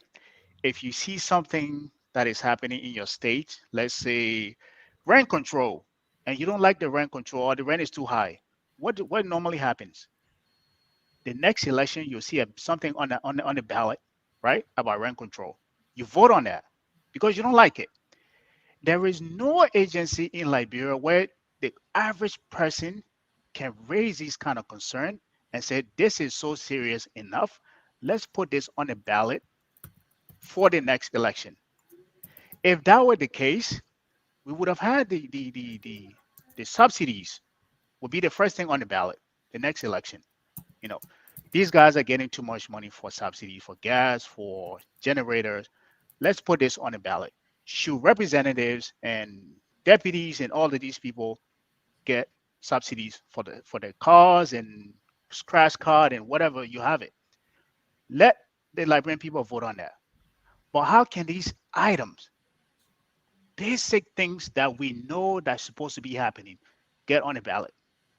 Can somebody, maybe I'm not very versed in Liberian politics. Is there a way to get that on the ballot for the upcoming election?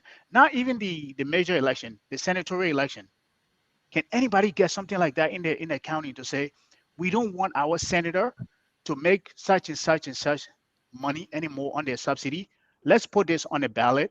Let allow the citizen of one county or Maryland or whatever it is to vote on that measure. There's no such thing, right? And we always think that we vote Dr. Pearson in, we vote Mr. Eastman in, he's going to represent our interests. But Mr.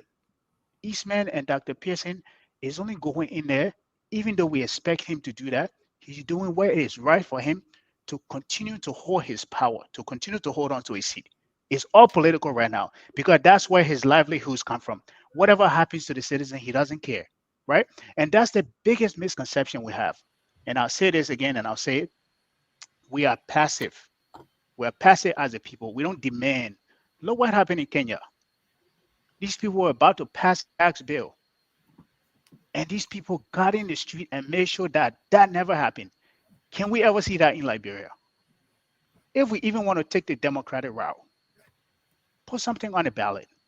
The next senatorial election, I think there's over 50 seats coming up for election. Go in your county, find out how you can get that on the ballot. You don't want your senator or your representative to be getting this, fuel subsidy, car subsidy anymore, and let the people in our county vote for it. Do we have such thing? We don't. So you and I can sit here and go back and forth, but until the citizens have that means to voice their opinion of what they like and what they don't like, and that being able to get on ballot and people vote on it, we're going to continue to be here. We'll raise tax dollars, almost 700 million. We use all of it, and we take trips to go beg for money. So that's the misconception there. What works for the government always never works for the citizen. And that's the biggest misconception we have here. That is our problem. If we can solve that, we will at least make some headways into this problem.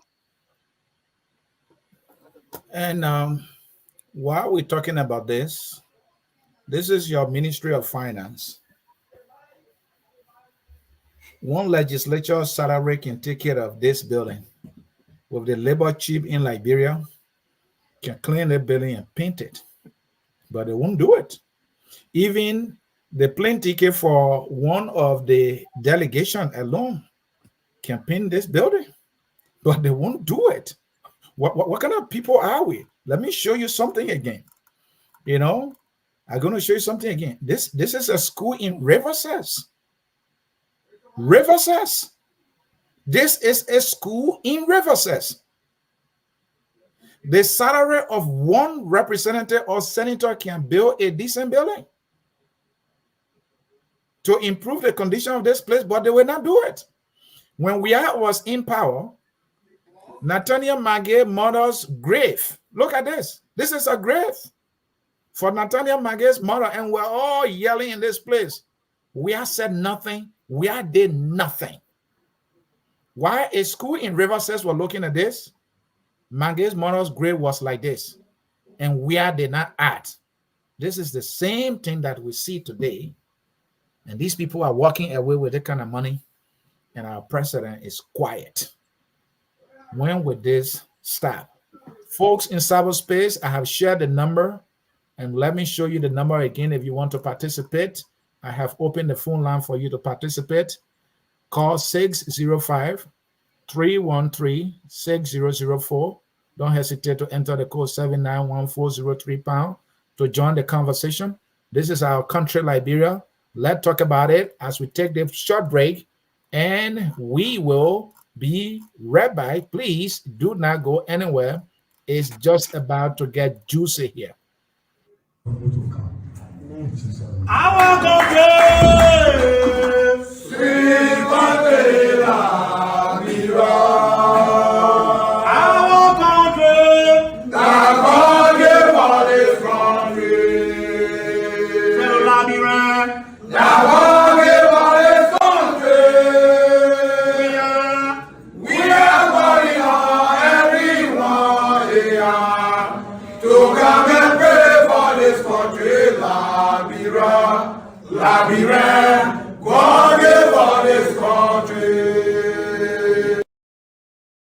And that is true. And that appears you were talking about a BBC reporter who reported very erroneously, and that has not been corrected. Let me show that image quickly. And folks, the phone line is open. The number is on the screen. It's also being posted in the live feed below. You can call and be part of the conversation. Dr. Pearson, this is why you were talking about, correct? Yeah, that is correct. All right. So, down? Yeah. You want me to take it down now? No, I mean, is that we can go to the bottom of it, or it's too large? Yeah, it's too large, so I can't go to the bottom. Yeah, unless you but you want me to read what's at the bottom? Yeah. Okay, President Joseph Boakai has announced that he will slash his salary by 40%. Is that the information you want me to read further? Yeah, further.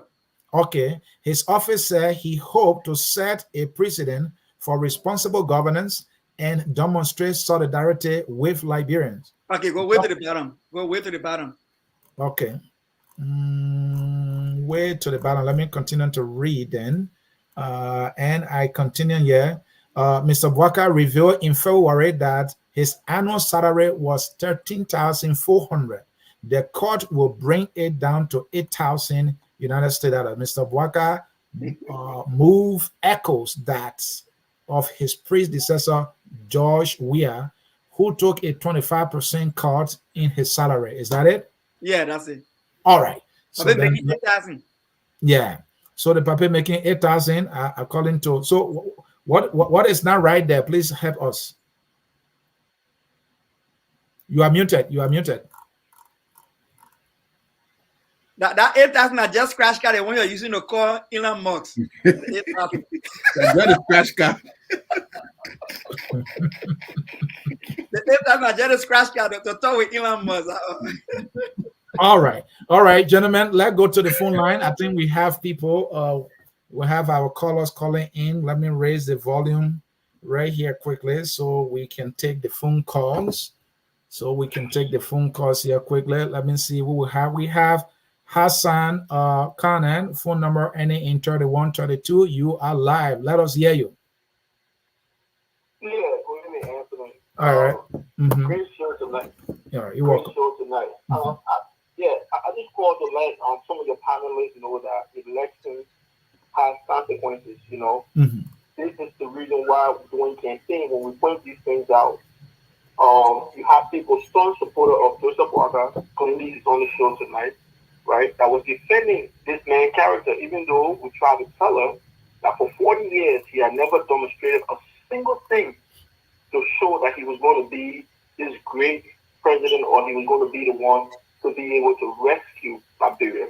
right? But most people decide to choose the easy way because like normally we do the easy thing. So people decide to take the easy way to say, okay, the man's winnable, right? Because they wanted to get rid of George Weah. So they said, oh, Boakai's winnable, so we're going to try to support behind him and hope. Not because they knew he was going to change or do anything, but they were going to hope that he was going to have some type of change of heart, right? And rescue Liberia. And this is what we find ourselves, right? So we have to wait another 6 years. So we keep talking about these things, but I will always point it out. We have to always go to the source of these things, and it starts with the election. And when people support these candidates, when people are coming and advocating with nothing short of the past, right? Mm-hmm. Nothing. Grandy and everybody that supported Joseph Boakai, there was nothing that we point to for the 40 years Boakai stayed governor to say, oh, he did this. When he was vice president, he did this. No, he sat there, like you said. I listened to one of the shows. Like you said, 40 years, you were scrutinizing Boakai on 40 years in government. And you tried to tell people, but their minds were made up. So that's how we are in the situation. So these people are going to continue to make money. They're going to continue to steal from the Liberian people, and people are going to continue to suffer. And as far as your question you asked as to, how did we get here, or what is our people doing? I really think, Anthony, that we are inferior. I don't think we fully developed our brains. I don't think the African brain has fully developed because all around Africa, this is the reality, right? People continue to suffer based on corruption.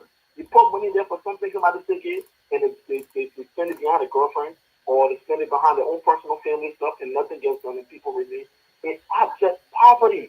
People, children are still selling in the streets of Monrovia. People were still running up and down. I was what to call, and then we go, like you said, we go beg for money from people that how you call it, that we make more than that our politicians make more money than, right? So, like I said, so we have to start taking the easy way out. Liberia needs a radical change.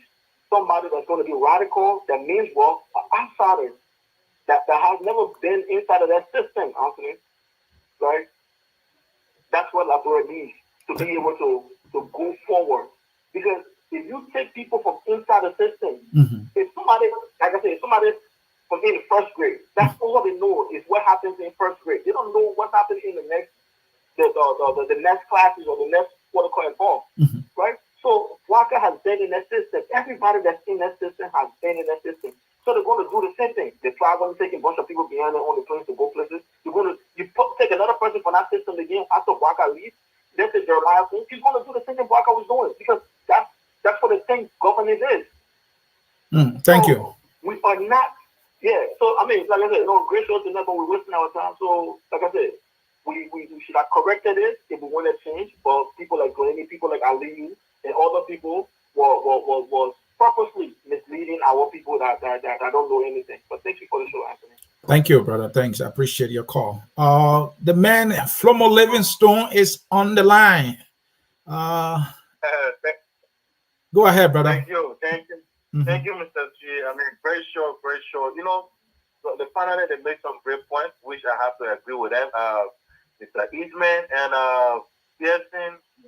And Mr. Carter, I mean, one of the good points they made was if the CSA can set up a salary, that's a good point they made, and which I support.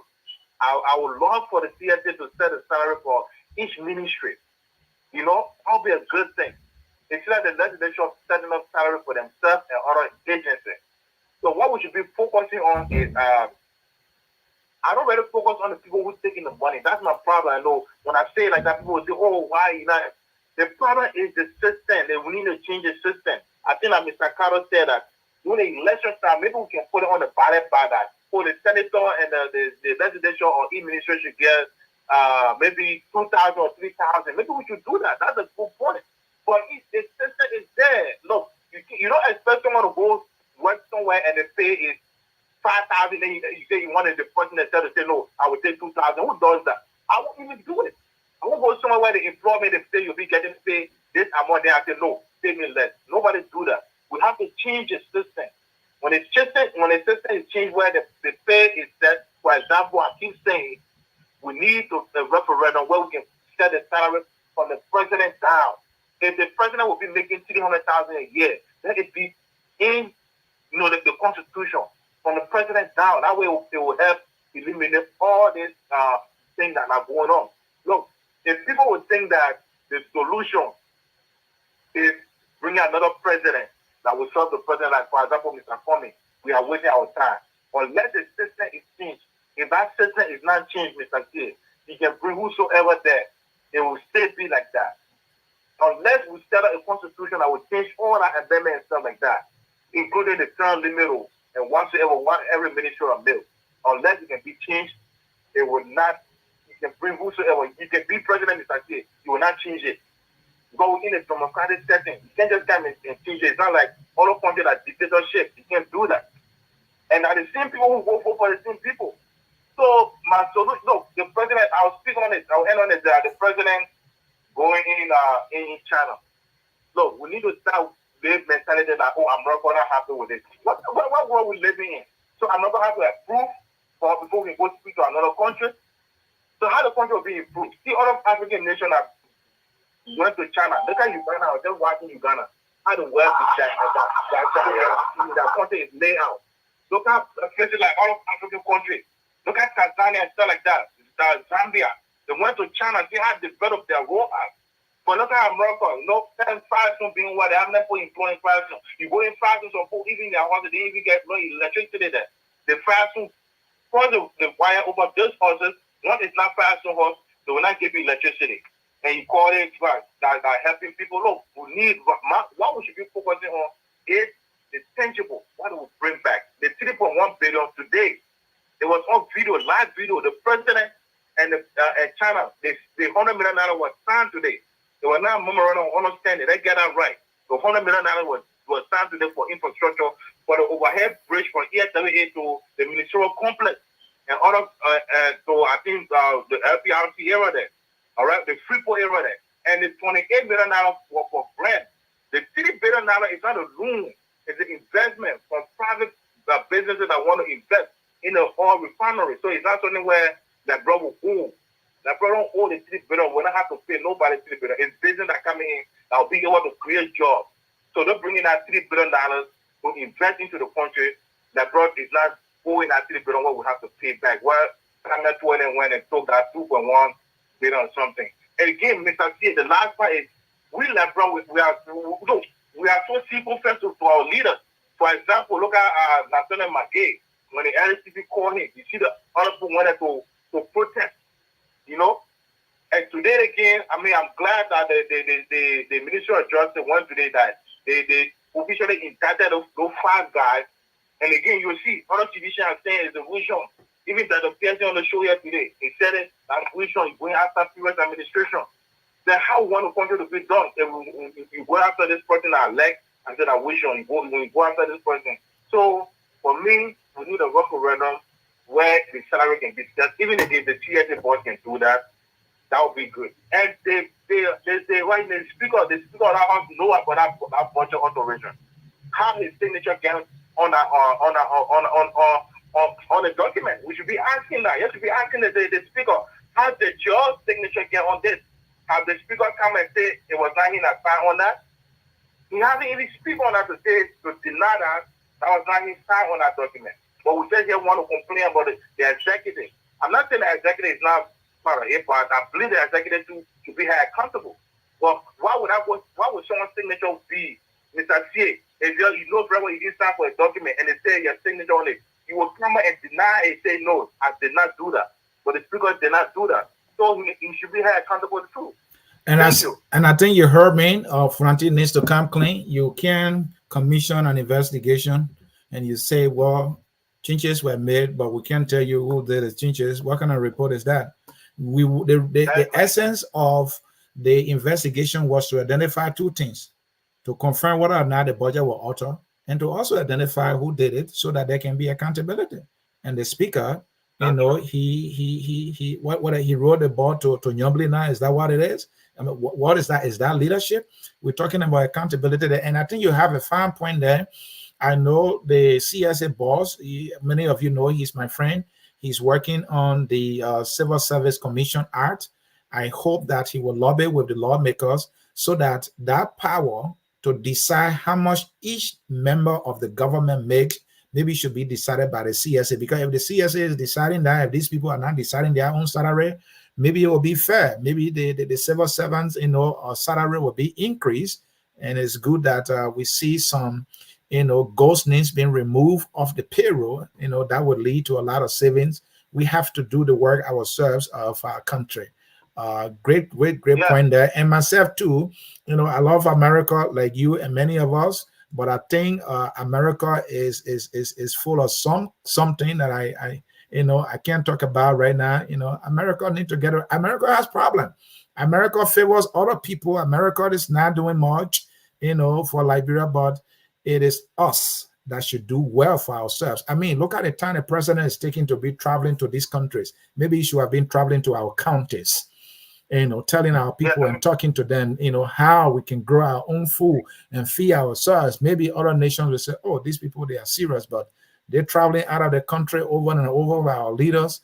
I mean, it's not inspiring our people. Only if we take on the responsibility to develop our country, my brother, only if we can do that, then we'll get somewhere. But other than that, we will not get that. Yeah, what you want to say again? Go ahead. Yeah, let me end on this before when I just said the ghost name. Again, people were saying, they're accusing the CSA boss of removing division. And again, the CSA boss has said it. Before I can end again, people need to read.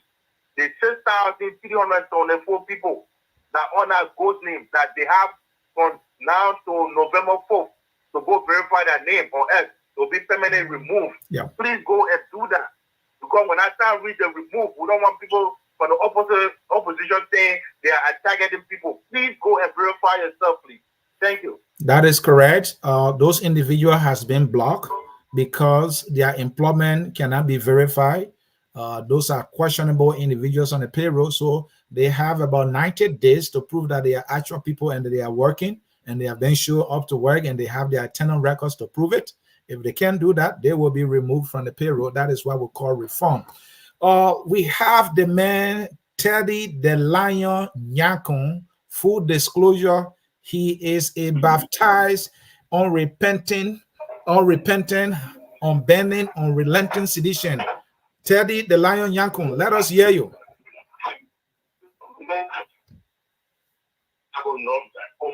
Mm-hmm. Well, we have a president in the country called Jesus Boakai. Mm-hmm. And this president, he's starting cover for them that will put Liberia in serious trouble with our traditional ally. Look, other African. Oh, Eddie just dropped off just like that, people. Well, Teddy, I don't know what happened right there. He just went off. Teddy, you can call Red Bike. Gentlemen, let me get back to you. I think we have exhausted our issues for the most part, but there's something on my menu here that I want us to talk about. Where are we actually on some of these initiatives, these big initiatives the government, actually have embarked on, right? Let me give you a few examples for you to chew on for us to get to the closing. For example, assets recovery and assets declaration, right? It was a big thing. And then we saw people in the street who were trying to retrieve cars. And then there was a ruling that, no, you don't want to do it like that. Then we talk about the Liberia Drug Enforcement Agency investigation. The president is yet to act on that. That report has been, done and sent to the president for over weeks now. We're talking about the LTA audit report, all right? Flagging questionable financial dealings, right? We talk about the Summit audit report. Yombly is sitting on that report. Nothing has been done. The central bank on a report, only the head of the central bank is gone. What happened to the other people? And the people who were even suspended from the LTA, the very government started going back to again, negotiating with them, and so on and so forth. And then we heard about the investigation concerning the Bata Nyinswa mysterious death. Samuel Twe was invited, and I understand that Judge Blamont Dixon has ordered the arrest of Jefferson Camo and other people and so on and so forth.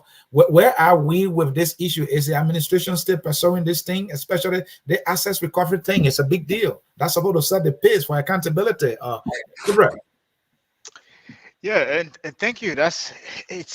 I think at this point where we are right now, what is it? 8 months, 9 months? We're approaching 9 months. Yeah. I think that we made too much of a noise about the asset recovery. I know some people that were on that, and we thought this is supposed to set the tone in terms of this administration coming in to say, this is our stand on corruption, right? Meaning we declared our assets because we want to make sure that if we see people acquiring wealth, within this government, we're going to go after them. But that, I think it was just a quick snafu. Nothing became of it. It disbanded quietly. Nobody heard anything about it. The same thing with the CBL audit report that came out. I mean, if you had the opportunity to read through that, there was quantum of money that was funneled through the CBL, through the NSA, through different administration, checks being made out to individual companies. We thought a lot of heads would have rolled at the central bank, but as you alluded to, there's only 2 people who were let go already. I think there were a lot of people involved who should have, including the NSA, right?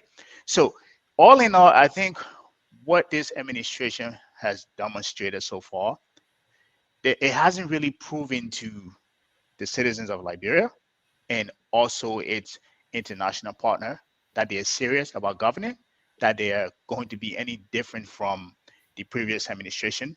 And with that kind of attitude, you cannot have the gall to go out to say you're going to petition, go beg for money and expect people to give you what you go ask for, because you have shown them that you are not serious about corruption, you are not serious about governing, and there is no intentionality in your policies to really change this government from what it was in the previous administration. So I think we continue to sing the same song here, and until right, maybe in the second half of their administration, the second, maybe going toward the end of this year or maybe next year, we're going to see some changes.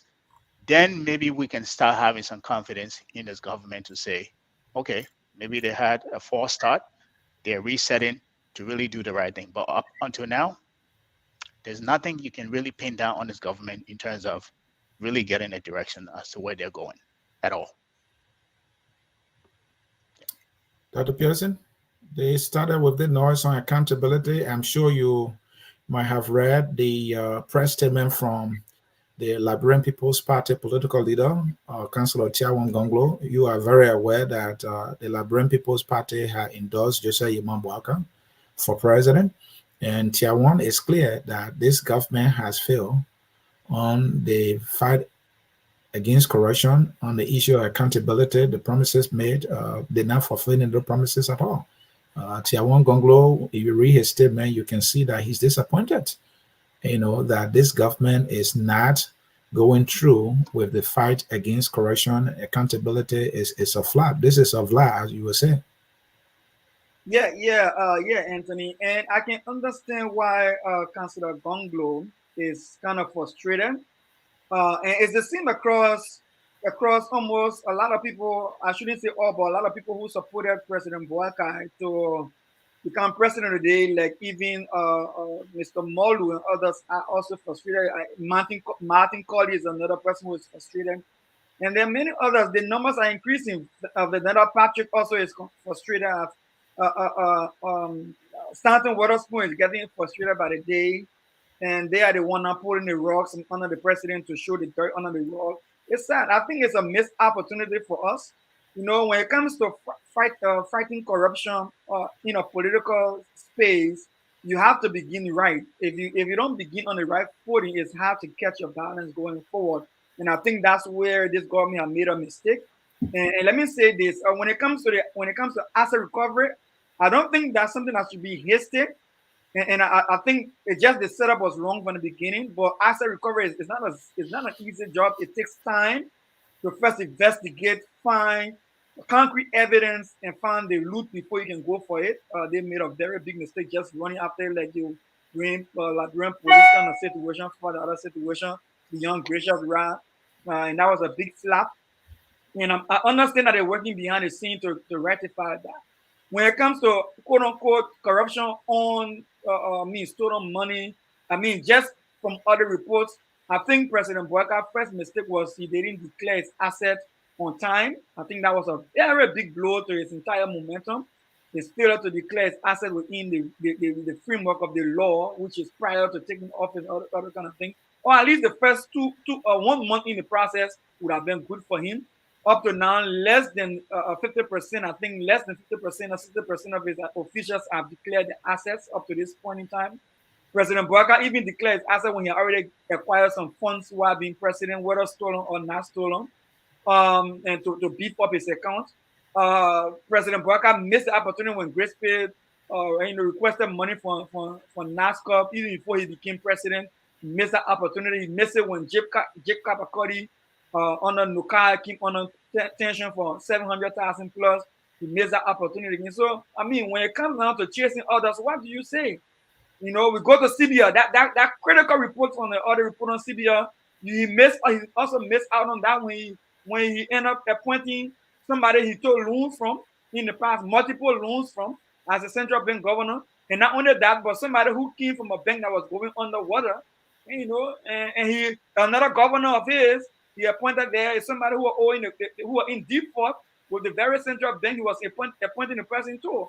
So I mean that it's so sad that the opportunity is missed. And I close by saying this: when you miss out on these further opportunities, Mr. C, what you do is that you don't give yourself the credibility to go after the people who already consider to be corrupt. Because the people say you got to take the stake from your own eye before you go after the man who got plenty in his eye, and so that's where we are right now. I mean, my fingers crossed. I still want to see prosecuted for corruption. If they can achieve that, that's good. But I think they put themselves in a difficult situation right now. Well, folks, on that note, this is when we get a 30-second closing statement from our panel here to close this down. Gabriel, you go first. So how does the government reset? 30 seconds. I think this was a great show. I think you did a very good job in terms of really highlighting the current issues. For a closing point, I think, one thing I want to land on is that, we have an opportunity. There's always an opportunity. Yes, we've had, 8 months or 9 months of, snafu upon snafu upon snafu, missed opportunity, corruption, but we have an opportunity to reset, right? We're going into the end of the year. I think at the end of this year, this president can really, when he's celebrating his new year or going towards the new year, he can really get some time to himself and reflect on the past, 11 months or 12 months of what he was able to achieve, if any at all, right? But I think at the end of that reflection, he will realize what every one of us is actually saying here, that so far there has been nothing at all, nothing to show either to his administration or to the citizens of Liberia, right? And hopefully with that reflection point, he will be able to make some adjustment in terms of how he approached things, in terms of where he go look for funding. And maybe next year, at the beginning of the year, he will be able to reset and we'll see something, fruitful from that. The other point that I wanted to make quickly, and I will end, is I think it was Livingstone that pointed this out. We are so beholden to the United States being an overlord that we refuse to chart our own path in terms of a country, in terms of where we want to go, what direction we want to pursue, right? In as much that I think this president missed an opportunity in China, I think he had every right to do that, to go to China, to go, solicit funding for his projects, right? I don't think we should be doing these things with the fear of repercussion from, this overlord that we've had over ourselves since 1847, right? So I think the president should have freedom of choice, given where we are economically, geopolitically, to be able to do what he wants to do. So on that note, I think I do agree with him. He should not be afraid of anyone or any repercussion. Yes, there will be challenges there in terms of, hey, why are you leaving us to go? Yes, so long you can justify that, you should have every means to do that. So that I will land on that. But I think this president has an opportunity. This is only 8 months or 9 months. Hopefully he's able to realize that and be able to reset. Thank you. Dr. Pearson? Yeah, how do we reset? I think first and foremost, while President Boakai is on his way back from his China or the wherever visit is on, all his senior ministers proper, the ministers proper who have not declared assets should be told to go on administrative leave without pay until they can declare the assets, and then they can return. If not, they will not return to their jobs, because that shows and demonstrates that he means business for the entire issue concerning corruption. And then his other deputy ministers can be put on notice that they will be next if they don't do similar after the bosses. And then I think another area for us to reset would be for President Boakai to take note that you cannot, and I'm going to use this word carelessly, you cannot carry on political prostitution. Diplomatic prostitution is forbidden. And when we say diplomatic prostitution, is that whether we like it or not, the word is divided into blacks, and you need to be very aware of which black you are and how you give respect to that black in terms of how you navigate your geopolitical maneuvering. And so we need to be very careful. And even if we are to benefit from China, we got to do it in a way that is very much professional and diplomatic, so that it doesn't have repercussion on us. But I think where we stand right now, we should be very careful. And finally, I would say on the issue about SOEs, Mr. CA, another reset button for us is for President Boakai to put his foot down and close all the leakages that we have in our SOEs, whether it has to do with corporate social responsibility, loose spending, and all that kind of thing. Because let me tell you something, when somebody spends $500,000 in Liberia, when they're not being properly managed, in that $500,000 lose money, they already got a $200,000 in the background. So we should do spending built for all SOEs. Besides our national budget, if we want them to have their own budget, they should pass through the legislature on the national spending bill for all SOEs, so that those spending bills can be thoroughly looked into and vetted before the SOEs can expend any money from the Liberian people. Thank you for tonight, and thanks for having me now. Viewers out there, thank you for joining us tonight. So, folks, this is how we will come down and bring this to a close. This has been what is your thought? Let's hear your thought. To reset, President Boakai must be the leader he promised. And that should be on the issue of accountability, number one. Mm-hmm. Anyone being involved in any abuse of power, financial crimes, should be removed with immediate effect, be investigated, and if criminality is discovered, that person should be prosecuted and be sent to jail if the law said they are wrong. And where necessary, if they have some of the funds in their possession, the funds should be restituted. President Boakai should advocate or do everything in the executive power to reduce the compensation of himself and all government officials. I will issue an executive order immediately to disband gasoline for officials, scratch cards, buying cars for them. We will not buy cars for any government official. They should buy their own cars. I'm buying my own car on the way for an airline in the US. I am surviving. Those guys making those salaries, they are surviving. Think about it. An employee at the Ministry of Information is making around $40 US dollars. Their Liberian dollar salary around $2,000 to $3,000. They are getting to work. And you're telling me the minister cannot get to work when he has a car, and then you think he having a car is not enough, you got to put gas in it? You're responsible for the maintenance? and you got to give him money for his generator. The man is home in his own country. Now you're giving him money for housing. What level of stupidity is that? When your budget is less than $400 million. How are you going to improve the lives of your people? Gabriel, you want to hear from me? I'm tough. So please go ahead. The president should be instituting austerity measures immediately. Immediately. And the president, when he receives the budget, and if he realizes that the recurring expenses is above 60% of the budget, he should send it back to the legislature. Here's the thing, and many people may not know, Joseph Boakai budget is the worst ever in the history of Liberia. It is Joseph Boakai's first budget that allowed over 95% to recurring expenses. The total money the budget set aside to invest, what we call capital investment, to improve the life of the people is $50 million. $50 million. That is far less than what we are allotted for capital investment in his recent budget before leaving, over $100 million. What does that tell you? That is not a difference at all whatsoever. This is what President Boakai can do. And when it comes to austerity, traveling, President Boakai should not travel with more than 10%. He should not. There's no need for that. For example, coming to the United States, why are you coming with 30% to the United States, for example? Don't we have embassies here? Don't we have a consulate here? Are there now Liberians, diplomatic agents who are here assigned?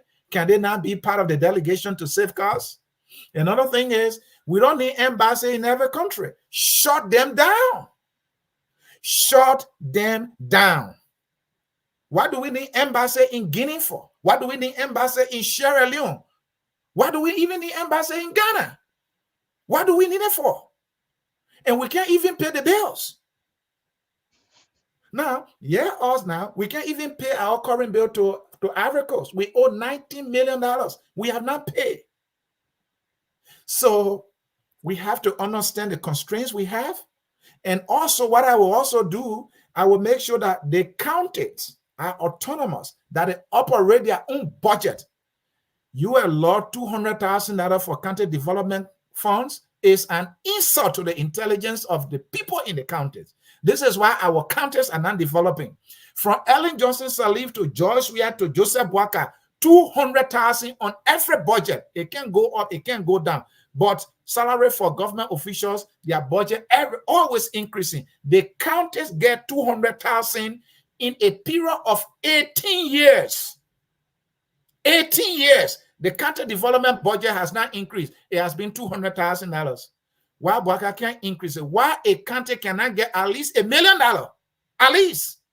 But $200,000, that is pitiful. That is sad. The president is sleeping. He needs to wake up and take charge and lead, and then everybody will follow. You know, Dr. Pearson said it. We force you to declare your asset. We force you to publish your asset.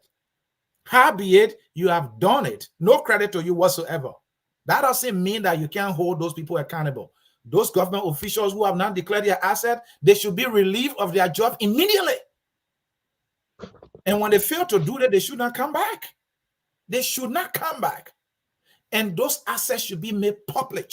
Another thing is that all government officials, give the power to the CSA. Let us get to know how much each government ministry, or ministers and directors are making. Publish it on the Executive Mansion website.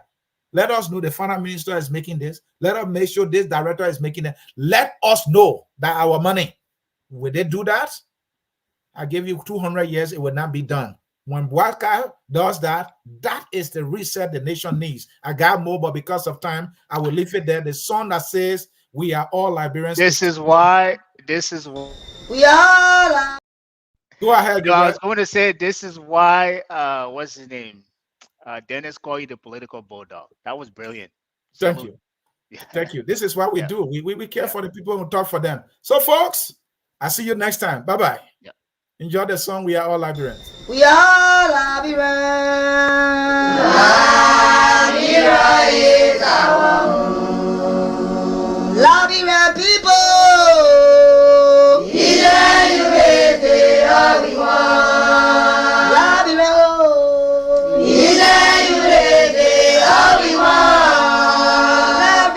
Arriba!